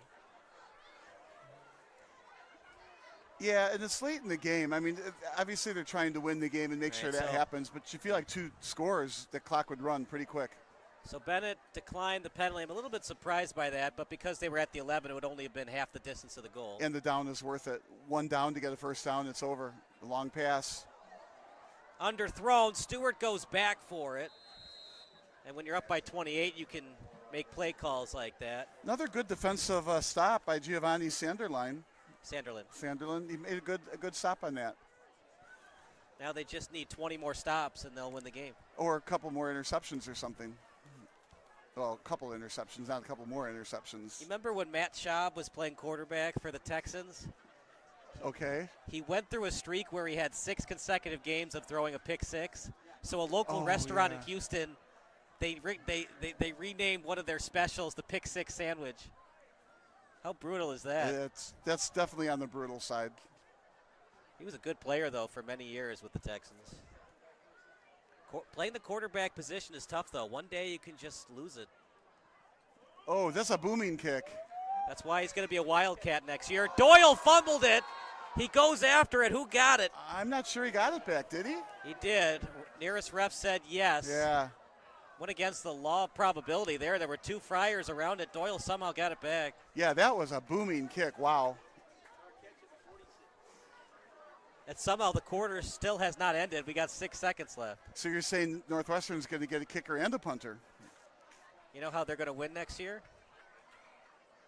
By always running the Wildcat formation. Oh, no. What is Noah the kicker's favorite line from Oliver Twist? Noah the kicker's favorite line from Oliver Twist. No idea. Please, sir, can I have some more? And you don't even have a day job to quit. That's not fair. Ball to 46. See what they want to do here. Probably a running play. It was whatever they do, the clock will stop after 6 seconds. Diamede now at quarterback. Quick throw, another hammering hit. That time it's by Thies, and what a way to end the quarter. Yeah, this is one of those passes I don't like to throw. You know, you turn around, some players call it a button hook, but you turn around, even if you catch it, you can't go anywhere. All you do is you get the yardage of the catch. That's it. I like throws that you can catch it and then get, after catch yards. That wasn't Yards one after of them. catch, yeah. And I think that's what made Green Bay so good over the years. It's just a constant slants, and you got to use. It's hard to stop those for one. Second, you get so many yards after catch. We'll take a quick break. Fourth quarter coming up here on SBS, a broadcasting network for everyone. Are you looking for some good food after a Fenwick football game? Then head on over to O'Sullivan's Public House. Located on Madison Street in Forest Park, O'Sullivan's Public House has daily drink specials alongside a year-round beer garden. Open daily from 11 a.m. to 1 a.m. O'Sullivan's PH offers dinner until 10 p.m. Even cooler, O'Sullivan's offers a late-night menu until 11:30 p.m. on Fridays and Saturdays. On the weeknights, O'Sullivan's has a late-night menu until 11 p.m. And for the fall season, O'Sullivan's will offer 20% off food for athletes and coaches following home Fenwick games. For more information, go online to o'sullivansfp.com. Kyle Smith alongside Bob Vilsaway. 6 catches for 82 yards for Tom Zach. Terrible snap. Diamede recovers well and then hit from behind. 6 catches for 62 yards for Raphael Stewart. Yeah, that's about all he could do. He had to catch that snap on a bounce and then go forward as best he could. Good tackle from behind by Harrison Aiello. How about this partner? He is a freshman linebacker. Well, these schools have a nice pipeline of players. Both schools have a nice pipeline of players. We were talking about that with the senior night today. There's an awful lot of sophomores and juniors on this varsity roster as well. So the way that Fenwick scored 35 points, they did it the old-fashioned way for the first 2 touchdowns as Diamede rolls over to his right. Dangerous pass. But instead of going for the pick, it was instead a tackle by Odin Furjak. Anyways, Benet scored their 3rd touchdown. Then they did a fake extra point, got the 2-point conversion. Then they kicked a field goal. Then they scored a touchdown. Then they scored another touchdown, a field goal to make it 35-7. Like you said, unconventional way to get 35 points. It looks like it was just 5 touchdowns. Right. So somebody would say, wait, you were in the red zone 6 times and you got 35 points? Wait, what? All right, 4th down. I mean, you can't say it's a big play, but normally it would be called a big play because you're at midfield, 4th and 5. If you get the first down, you keep possession. If you don't make the first down, you're giving a short field to your opponent. It's 3 receivers to the left. So Williams' day is officially over as the backup quarterback getting warmed up in Tommy Quinn. Diamede rolls over to his right. He's going to throw it deep. He's got a man, but couldn't get it to Doyle. Good coverage from Thies, and Tommy Quinn takes over. Oh, no, a flag is coming out for roughing the receiver. So this is going to be a 15-yard penalty, first down. Now, was it after the catch? If it's unsportsmanlike conduct, the first down remains for Fenwick, but they'd go back 15 yards. If it was during the act of the catch, then it's pass interference. Yeah, I think the judgment here is going to be it's during the catch. So, they're going to call just flat-out pass interference. I didn't see that. So you watch it one more time. Diamede throws it downfield. I don't think so. It looks like he's getting the hand in there on the waist before the ball is there. Okay, I guess. Well, first down, I wouldn't have called that myself. The football gods giveth, and they take it away. We talked about those 2 calls that went Fenwick's way in the first half. And that's the thing, right? So, yeah, those 2 calls didn't go Bennett's way, but now things are going Bennett's way. How do you rise above it, and how do you take advantage of it? Yeah, a little too late for that. But I thought that ball was down, and then maybe it was a excessive tackle after he didn't catch the ball, but instead it was a pass interference. I didn't expect that. Yeah, I thought it might be unsportsmanlike conduct, but the first down would remain for the Friars. Yeah, I didn't see the contact before the catch. Whatever. Yep. There were a couple of calls as Salvino up the middle. Good runner. If they can score here and get the onside kick, things would get slightly interesting. Well, the more important thing is if they get the score here and then Fenwick gets one later, my prediction will be right on. Because it's never about the players, it's always about you. That's right. And only if I can get the prediction correctly. Well, we had one game. What was the score? 49-7. We predicted it right, but the final score was 48-7. We were off by 1 point. So if each team gets a touchdown in the fourth quarter, we're going to keep that string of predictions correct. Benet finally rolling with their backup quarterback, but is it too little too late?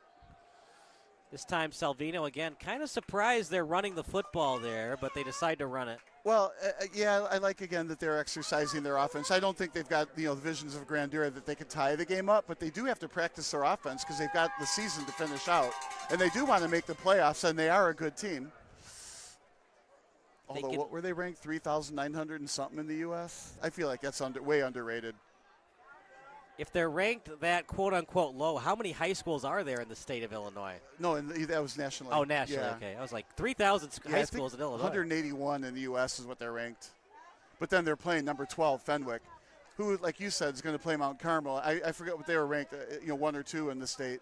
Probably 1 since they have those 8 players that are D1 recruits. Diomede over to the right. That's the thing, we get these numbers from Max Preps, and, initially you look at Max Preps and you're like, wait, how are you really making those rankings? But I found over time they are actually pretty accurate. They end up projecting the winner pretty well with the rankings that they come up with. So, kudos to Max Preps with a lot of the information that's out there. Are you surprised they're not going with a no-huddle look here? Oh, yeah, I mean, maybe, but I'm also thinking, they're just playing this game as if it is 7-7. Learn how to win for when they have to play next week. And right now, they might have to learn how to win without Clevenger. This time a jet sweep to Doyle. He has been very quiet tonight. Yeah, just one catch tonight. You're right. He has been very quiet, but I think that's by design from Fenwick.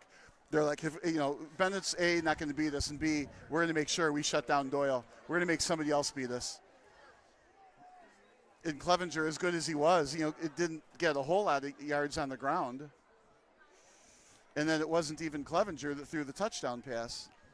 So Jamin Williams, his night ends 17-25 for 198 yards passing. Yeah, that's NFL quality numbers in high school.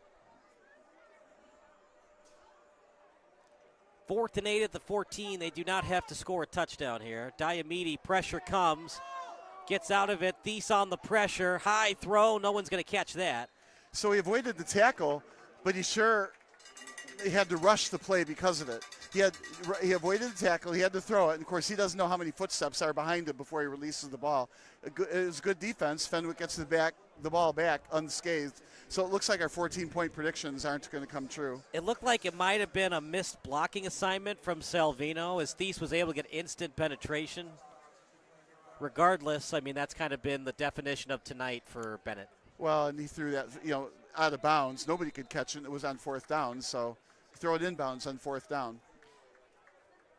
Well, Benet shows that they have the heart of a champion. They just couldn't finish. They started well in the first quarter, but it's a 4-quarter game.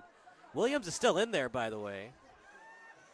And so run with it. Tommy Quinn was getting warmed up, but Battaglia decides to go with his star quarterback once again. Yeah, I'm a little surprised Williams didn't launch it. I'm not saying the receiver was totally wide open, but anyway, pulled the ball down and then ran with it. And like I was saying earlier, I just don't think it's wise for Williams to run in any capacity here. Keep getting the ball out of his hands. Well, as a head coach, you can't be scared of your players getting hurt, but this game is well wrapped up. Make sure your quarterback doesn't get hurt. No more quarterback draws the rest of the night. Yeah, one safety deep.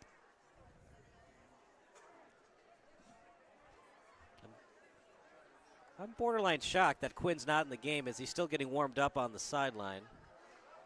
Still on his feet as Stewart finally driven out of bounds by Doyle. Raphael Stewart having himself a heck of a night last week with that one-handed touchdown catch. Sometimes I wonder if quarterbacks warm up on the side. They kind of hint to the coach, I want to go in, coach, I want to go in, coach. But the coach never said to Quinn, go warm up. Now, I'm not saying that's what happens, but I wouldn't be surprised if sometimes quarterbacks go on the side to warm up anyway. Well, I thought he was going in, but he's not in. Well, he did that on purpose to fool the announcers. Look at this. Run. Right up the middle. Half step on the D. Touchdown, Thies. Nothing but green in front of him. The exclamation point on a dominating win tonight at Triton College Stadium.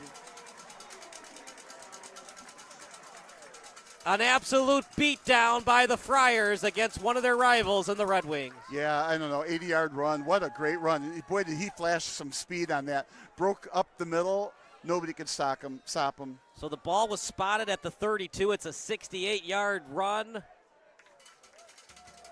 Look at the speed by Thies. Yeah, he outran the defense there. All right, we expect this kick to go into the parking lot over the fence. If they kick it, will they go with another fake PAT? No, they wouldn't do that up by whatever this is. The fake PAD, and then they do an option play? A double reverse. Snap is there, the hold, the kick is good. It's all Friars tonight. 42-7 here on SBS, a broadcasting network for everyone. Are you looking for some good food after a Fenwick football game? Then head on over to O'Sullivan's Public House. Located on Madison Street in Forest Park, O'Sullivan's Public House has daily drink specials alongside a year-round beer garden. Open daily from 11 a.m. to 1 a.m. O'Sullivan's PH offers dinner until 10 p.m. Even cooler, O'Sullivan's offers a late-night menu until 11:30 p.m. on Fridays and Saturdays. On the weeknights, O'Sullivan's has a late-night menu until 11 p.m. And for the We've got a score update for you. Top of the 8th, Tigers 2, Mariners 2 in Game 5 of the American League Division Series. When we do that, when we play scores like from other games like that, it kind of time stamps the game, right? So when you play this back and you hear that score 2-2 in the 8th, when you play it back, you actually know who won and when the broadcast happened. I'm rooting for the Mariners, man. They've never been to the World Series. I'm rooting hard for the Brewers tomorrow night. I know there's Cub fans watching and listening. I'm sorry. Jeremy Burnett was my favorite player growing up. They've never won the World Series, and the Mariners have never been to the World Series. And the Brewers, if you remember, they played that 1 year in Seattle as the Seattle Pilots, and then they moved to Milwaukee. Yeah. So it's kind of a battle of Seattle versus Seattle if they played each other in the World Series. I could never hope for the Brewers to beat the Cubs. It's not in my DNA. Who do you like tomorrow, Brewers or Cubs? Of course the Cubs. Well, you think the Cubs are going to go to Milwaukee and pull off the upset? Well, that's the expectation. That's the expectation, even You though bet. the Brewers had 5 more wins in the regular season than the Cubs did? I will never root for the Brewers. No, to I'm beat just the saying, Cubs. who do you think is going to win? I'm still going to pick the Cubs. You're going to pick the Cubs? Yeah, go Cubs. 1st and 10 at the 20.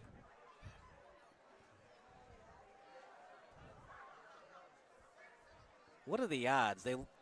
Benet lost 42-7 last year, and they're going to lose 42-7 again tonight. That is amazingly unusual odds. But that's not important at all. What's important is for Benet to score a touchdown here to make it 42-14, so my prediction's right. You're like that ref that makes calls at the end of the game to make it more about you than the kids. Some of the leagues appear to be rigged sometimes, don't they? Here, I don't know if Benet can get this other touchdown in. Over the middle, Doyle, that's just... Ooh, it was right on his fingertips. Right, the kind of night for Benet tonight. Right in the fingertips, a guy who usually catches it. Yeah. Sometimes it's just not your night. So the backup quarterback, Diomede, to the top receiver, Doyle, right through his fingertips. Wow. I mean, and yeah, I don't know if he would have won the race to the end zone, but you liked his odds. 4:59 to go. 2nd and 10 at the 30.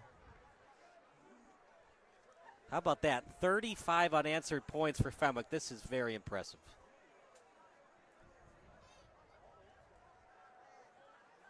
Looks like he's going deep again. Diomede, and how about this? And dropped. Intercepted. And then caught by Fenwick.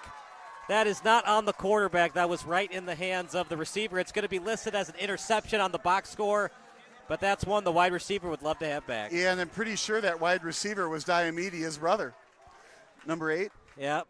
Right off his fingertips. Right. So, hey, brother, you cost me an interception here. No Xbox playing for you tonight. Yeah, right. Going to have to run some laps around the house. How fun for that family, though. You got the quarterback and the receiver in the same house. That's fantastic. Now, don't quote me on this, but I believe that Peyton and Cooper Manning went to the same high school. Don't quote me on that, but I do believe that Peyton threw touchdown passes to Cooper. Well, I would never bet against your knowledge of trivia, that's for sure. I believe that Peyton was a sophomore and Cooper was a senior. And according to the Manning family, Cooper is the most athletic of the three Mannings. Well, he's got a long way to go to prove that. No, Cooper is the older brother. Arch Manning is the son of Cooper.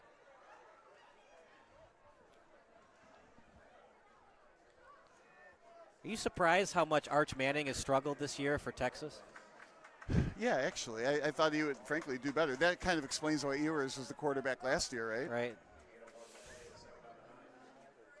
He's now the third-string quarterback for the Dolphins, and the way the Dolphins are playing, Ewers might get the start sooner more than later as their season is starting to disintegrate. Yeah. Yeah. Tyreek Hill out for the year. Pavillon in motion. He's had an excellent game. Quinn now at quarterback. Handoff to one of the backup running backs. No running room for him, as was a handoff to Robles, the senior. You know, I just get the picture that I think we've seen the last of the scoring in this game. They'll probably keep most of the game on the ground. They've got some subs in both teams, so we might be a final here at 42-7, just like last year. It's like you said, what are the odds? So 3rd and long here. Well, we talked about those red zone opportunities. They were non-existent for Benet tonight. You got to be able to push that ball downfield, and when you can't win ball games. Well, especially against a team as talented as Fenwick. Right. And again, I can't get out of my mind they're the 12th ranked team in Illinois. They are a strong group. Look, we all love 50-yard touchdown passes and 40-yard runs, but you got to get that ball inside the 20 to have a chance to consistently win football games. Either that or get really good at flea flickers. Hook and ladder, Statue of Liberty plays. Quinn's still with it. That was a tough roll to the left. Nobody there on the reception, no receiver anywhere near it, but he had to get rid of it. He rolled left. It's a tough direction to roll. So 4th down, we're going to see a punt. So we saw the flea flicker tonight. What's your favorite trick play in the history of football? Well, I've always, as a kid, I've always enjoyed the double reverse. Yeah. So, you're running this way, then that way, and then back the other way. And what's fun, because then they get around the edge, especially in the old days where the linebackers weren't like 4'4" and 250 pounds when they're running 40-yard dashes. So now, back then you get around the edge. Now you do that double reverse, and the pursuit is just so fast. Which of these three plays favorite. do you like the best? Flea flicker, hook and ladder, or the Statue of Liberty play? Look at that pitch and catch. That was a nice grab. Statue of Liberty, I feel like it's got no use. Let's see, the hook and ladder, we never see it. I think it would be way more effective to use it. Remember, though, when Boise State beat Oklahoma in the Fiesta Bowl, they ran the hook and ladder, and then they ran the Statue of Liberty in overtime. Right, they pulled them all at the same time. But my favorite of all that is a hook and ladder. And I don't know why they don't do that more often. It just should be part of the vernacular. Catch the ball over the middle, toss it back to somebody doing a crossing pattern behind you. I think they gain a lot of yards, and it would also keep the defenses honest. Another roll left. So they go with the third-string quarterback now on this play, as we saw him last week. That's Miles Hill, the younger brother of Merrick Hill, who we saw a couple years ago. So that Hill goes on for miles and miles. Is that what you're saying? What happens when he turns 65? He retires. No, he'd be over the hill.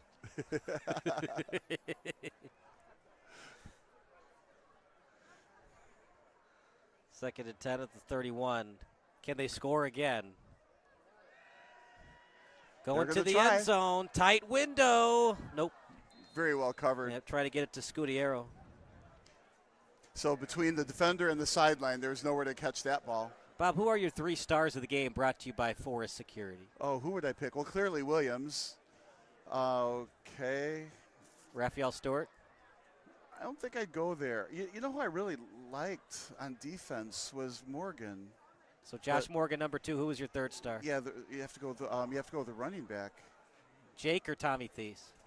Well, Tommy had the 68-yard run. Yeah, then you probably have to give it to him. But he's always in the player of the game, right? Yeah, I still have to question Morgan. I got to think about that a little bit longer. No Raphael Stewart. He had 6 catches going into the fourth quarter. But I like giving it somebody on defense to represent how well the defense played this game. I just liked how Morgan played. You know what you have to think about? Take a look at the interior, the 3 down linemen, give it to the nose tackle. That's where I'd go with it.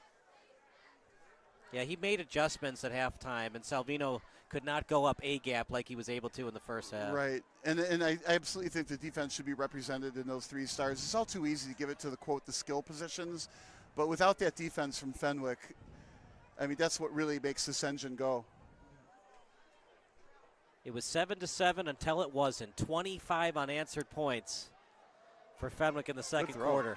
Good pitch and catch, and another touchdown for Fenwick. The third-string quarterback to the backup wide receiver. Hill to Scudiero, 48-7. 40-point lead, so we're going to get the running clock. They're going to get the extra point, so 49-7 is probably going to be your final score. Wow. Yeah, that was perfect pitch and catch. And that's your backup quarterback. The future is bright for Fenwick. I'm sure if older brother Merrick is watching, he's happy, and younger brother Miles. And what you immediately look at is Williams is a senior, right? And then Tommy Quinn is a junior, and Miles Hill is a sophomore. So Quinn and Hill are going to be in a duke-it-out war for starting quarterback next year. I'm a little surprised to see them going for 2, though. Going for the 50-burger. Outside the pocket, it's going to be a tough throw, and behind his wide receiver and Scudiero. Yeah, it was a tight window, but you still got the 40-point lead, so we're going to see a running clock to the end. That's kind of a shame. I wish the clock didn't have to stop. If you're Benet, are you unhappy with that? Them trying to put up 50 points on you? I'm not like that. I mean, I see how somebody would be upset with, trying to get 2 points to make it a 50 or whatever, but I'm still like, it's your backup quarterback. You're exercising your offense. You're now stressing my defense. I think that's all good. How much practice do you get on defending an extra point? So I actually like the call, even if I'm Benet. I want to learn how to stop that call every bit as much as I want to see them try it. What were the good things you saw from Benet back when it was 7-7 and 14-7? The creativity on offense, the play call, and the creativity from the coaching staff on the short kick, the onside kick. And I did like that they had that bend mentality early in the game. It didn't break until they broke. So a lot good towards the coaching staff for Benet. It's pretty even in terms of plays. 55 plays for Fenwick, 51 for Benet. They just couldn't get the ball past midfield tonight. Against that Fenwick defense and that front line they had. 30 rushes for 104 yards, 24 rushes for 148 yards for Fenwick, 253 yards passing for the Friars. Yeah, I'm always, we do these Fenwick games a lot, right? And the Fenwick defense, that 3-man front line is amazingly good year in, year out. And how do they do it? And it has everything to do with the linebackers and the pursuit, really good coaching. So don't go anywhere. The post-game show brought to you by Forest Security coming up next. There were 39 passing yards from Benet after that 80-yard flea flicker. Oh, man, right. That's not much. That's, square on Clevenger with, against a really strong defense too, though. Trick plays are nice, but you can't win football games consistently with them. Well, maybe not consistently, but they sure made a game out of it early. They did. Deep. Diamede almost intercepted. It was up for grabs. It was well read that time by Topher Polston.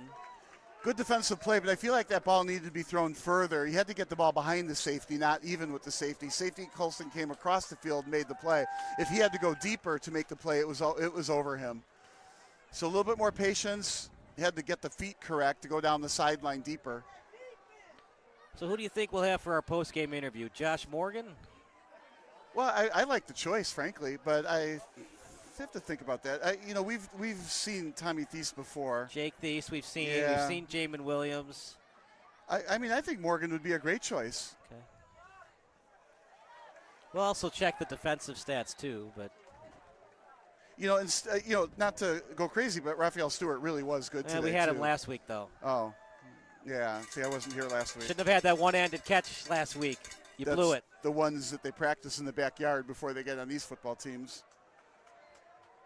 You know what would be a kind of a cool one to do? Would be Miles Hill. Would be. It would be. I mean, it would be different, unique, back up. It was kind of a garbage time touchdown, but you know what? It is a touchdown. Yeah, I don't think we should call it a garbage touchdown. No, it's not a garbage touchdown. It's a garbage time touchdown. A garbage touchdown was like the Holy Roller with Ken Stabler. Yeah, remember right. where it fumbled forward and then he, got it. 48-7, 41 unanswered points. This Fenwick team, knock on wood, could win the state title this year. Well, they could. They're ranked number 12. It's going to be a crapshoot, them and a couple of other teams. But, I think Mount Carmel is going to be a real handful, too. So I don't know that I'd give it to Fenwick just quite yet. But they are a very, very strong team. Well-coached team with good athletes. So don't go anywhere. The post-game show brought to you by Forest Security. I will catch up with Josh Morgan down at field level. But for our excellent crew, for Donald Albert, for Tommy Gilbert, for Zachary Stolpa, for Stephen Tobin, and Bob Vilsaway, I'm Kyle Smith, signing off. Post-game show brought to you by Forest Security, coming up next. Let's make back to school season this year easier for you and your whole family. Customize a scene on your Forest Security app to ensure as you leave for the day that your doors are locked, lights are off, garage door is closed, and your security system is on with the push of one button. When the kids get home, they can unlock the doors and turn off the alarm with their mobile app or door code. Plus, you can receive an instant notification with a video clip showing they are home safely. Relax in the evening with a movie night routine to ensure your alarm is set, lights turned down, and room temperature is comfortable. Call Forest today.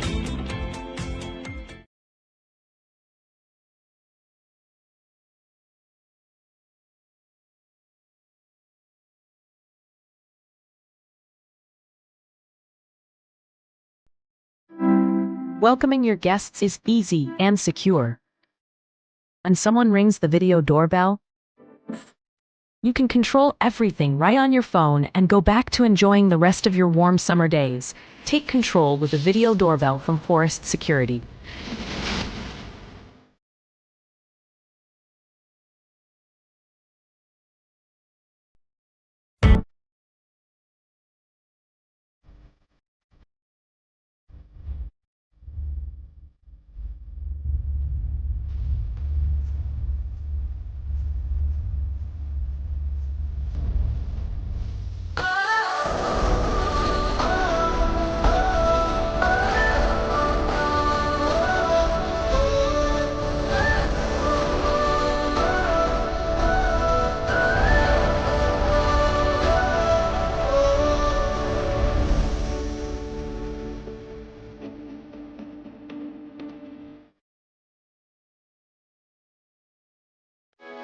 Sports Broadcast Solutions is a broadcasting network for everyone. SBS offers live telecasts on channel 59.3, YouTube, or Twitch. We include pre- and post-game interviews with the players. I started in the locker room. All the boys were getting going before the game and stuff, and we kind of found a little click at the beginning of the game, so I think that's what got us going. We also include digital live statistics, play-by-play commentary, team highlight reels, and even more than that. Go online to sportsbroadcastsolutions.com or search Sports Broadcast Solutions on YouTube. SBS, a broadcasting network for everyone.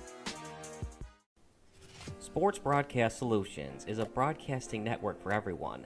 At SBS, we offer a professional broadcasting experience for the non-professional athlete.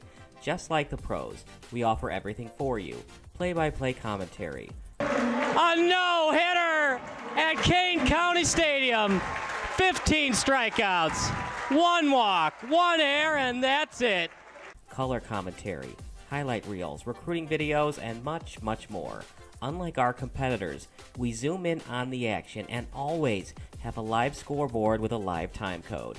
If you're ready to have your next sporting event feel like CBS Sports, then make sure to call Sports Broadcast Solutions today.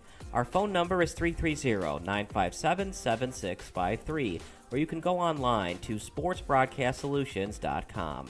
SBS, a broadcasting network for everyone. Missing your child's sporting event just plain stinks.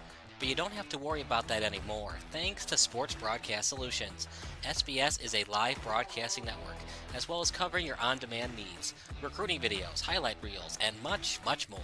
We can broadcast live to any website, and we also post as much on-demand content as you need.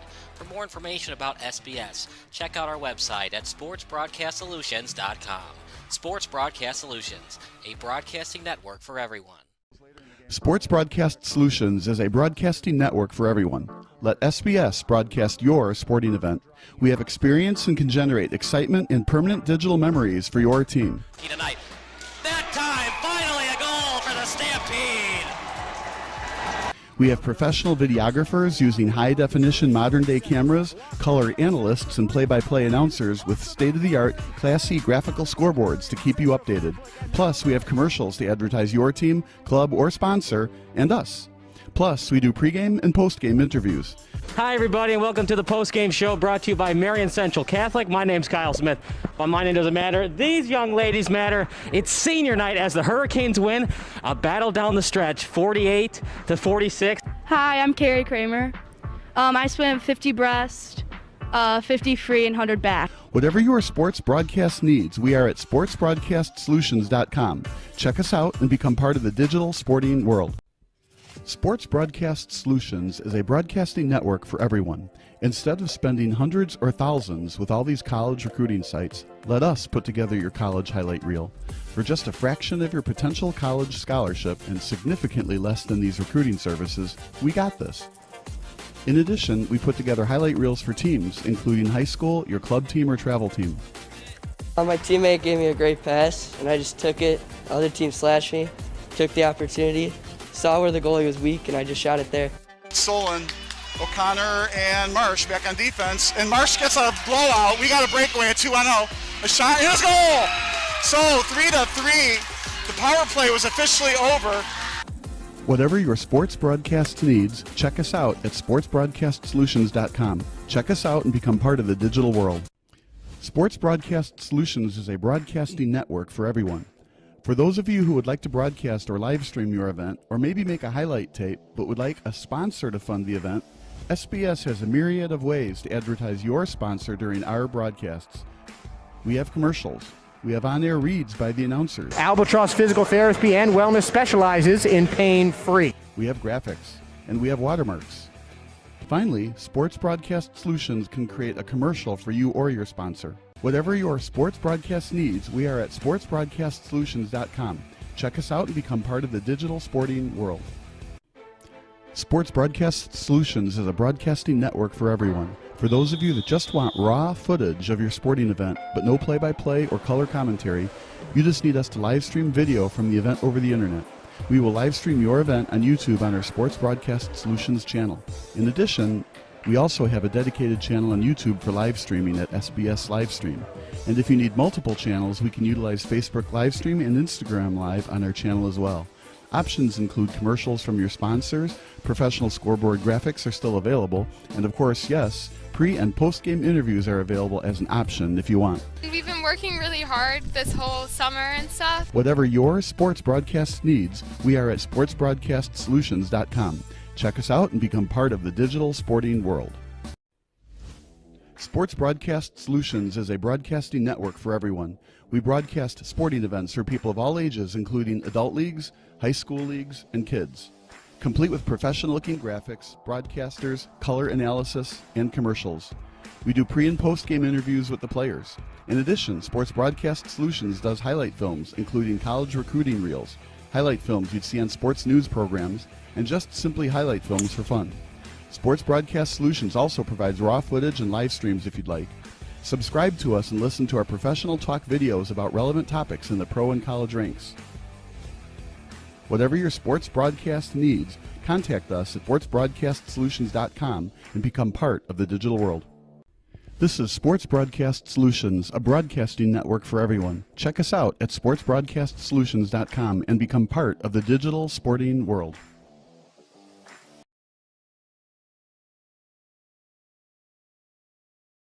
At Quick Trip, we're known for our fresh and delicious food and our dedication to providing the best customer service. Did you know it takes more than 34,000 dedicated, hard-working people bringing their best every day to make that happen? Quick Trip wants to thank all our co-workers for their tireless hard work and dedication to making a difference in someone's life. Hey, join us in saying thank you to the family of co-workers known for their love of community and treating everyone like family.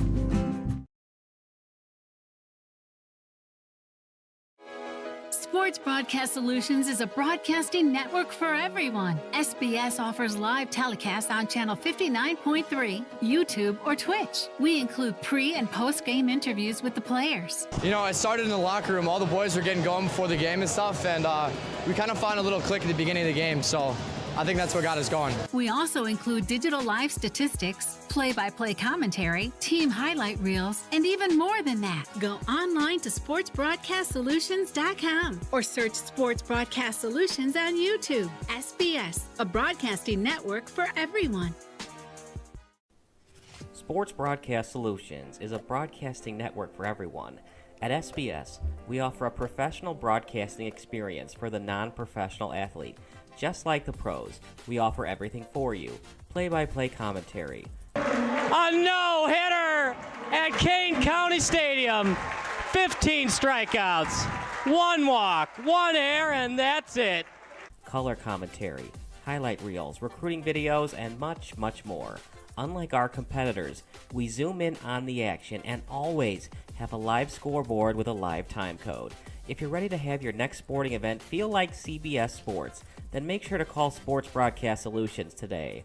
Our phone number is 330-957-7653, or you can go online to sportsbroadcastsolutions.com. SBS, a broadcasting network for everyone. Missing your child's sporting event just plain stinks. But you don't have to worry about that anymore, thanks to Sports Broadcast Solutions. SBS is a live broadcasting network, as well as covering your on-demand needs, recruiting videos, highlight reels, and much, much more. We can broadcast live to any website, and we also post as much on-demand content as you need. For more information about SBS, check out our website at sportsbroadcastsolutions.com. Sports Broadcast Solutions, a broadcasting network for everyone. Sports Broadcast Solutions is a broadcasting network for everyone. Let SBS broadcast your sporting event. We have experience and can generate excitement and permanent digital memories for your team. Tonight. That time, finally a goal for the Stampede. We have professional videographers using high-definition modern-day cameras, color analysts, and play-by-play announcers with state-of-the-art, classy graphical scoreboards to keep you updated. Plus, we have commercials to advertise your team, club, or sponsor, and us. Plus, we do pregame and postgame interviews. Hi, everybody, and welcome to the Postgame Show brought to you by Marion Central Catholic. My name's Kyle Smith. Well, my name doesn't matter. These young ladies matter. It's senior night as the Hurricanes win a battle down the stretch, 48-46. Hi, I'm Carrie Kramer. I swim 50 breast, 50 free, and 100 back. Whatever your sports broadcast needs, we are at sportsbroadcastsolutions.com. Check us out and become part of the digital sporting world. Sports Broadcast Solutions is a broadcasting network for everyone. Instead of spending hundreds or thousands with all these college recruiting sites, let us put together your college highlight reel. For just a fraction of your potential college scholarship and significantly less than these recruiting services, we got this. In addition, we put together highlight reels for teams, including high school, your club team, or travel team. My teammate gave me a great pass, and I just took it. The other team slashed me, took the opportunity, saw where the goalie was weak, and I just shot it there. Solon, O'Connor, and Marsh back on defense. And Marsh gets a blowout. We got a breakaway at 2-0. A shot, and it's goal! So 3-3. The power play was officially over. Whatever your sports broadcast needs, check us out at sportsbroadcastsolutions.com. Check us out and become part of the digital world. Sports Broadcast Solutions is a broadcasting network for everyone. For those of you who would like to broadcast or live stream your event, or maybe make a highlight tape, but would like a sponsor to fund the event, SBS has a myriad of ways to advertise your sponsor during our broadcasts. We have commercials. We have on-air reads by the announcers. Albatross Physical Therapy and Wellness specializes in pain-free. We have graphics, and we have watermarks. Finally, Sports Broadcast Solutions can create a commercial for you or your sponsor. Whatever your sports broadcast needs, we are at sportsbroadcastsolutions.com. Check us out and become part of the digital sporting world. Sports Broadcast Solutions is a broadcasting network for everyone. For those of you that just want raw footage of your sporting event, but no play-by-play or color commentary, you just need us to live stream video from the event over the internet. We will live stream your event on YouTube on our Sports Broadcast Solutions channel. In addition, we also have a dedicated channel on YouTube for live streaming at SBS Livestream. And if you need multiple channels, we can utilize Facebook Livestream and Instagram Live on our channel as well. Options include commercials from your sponsors, professional scoreboard graphics are still available, and of course, yes, pre- and post-game interviews are available as an option if you want. We've been working really hard this whole summer and stuff. Whatever your sports broadcast needs, we are at sportsbroadcastsolutions.com. Check us out and become part of the digital sporting world. Sports Broadcast Solutions is a broadcasting network for everyone. We broadcast sporting events for people of all ages, including...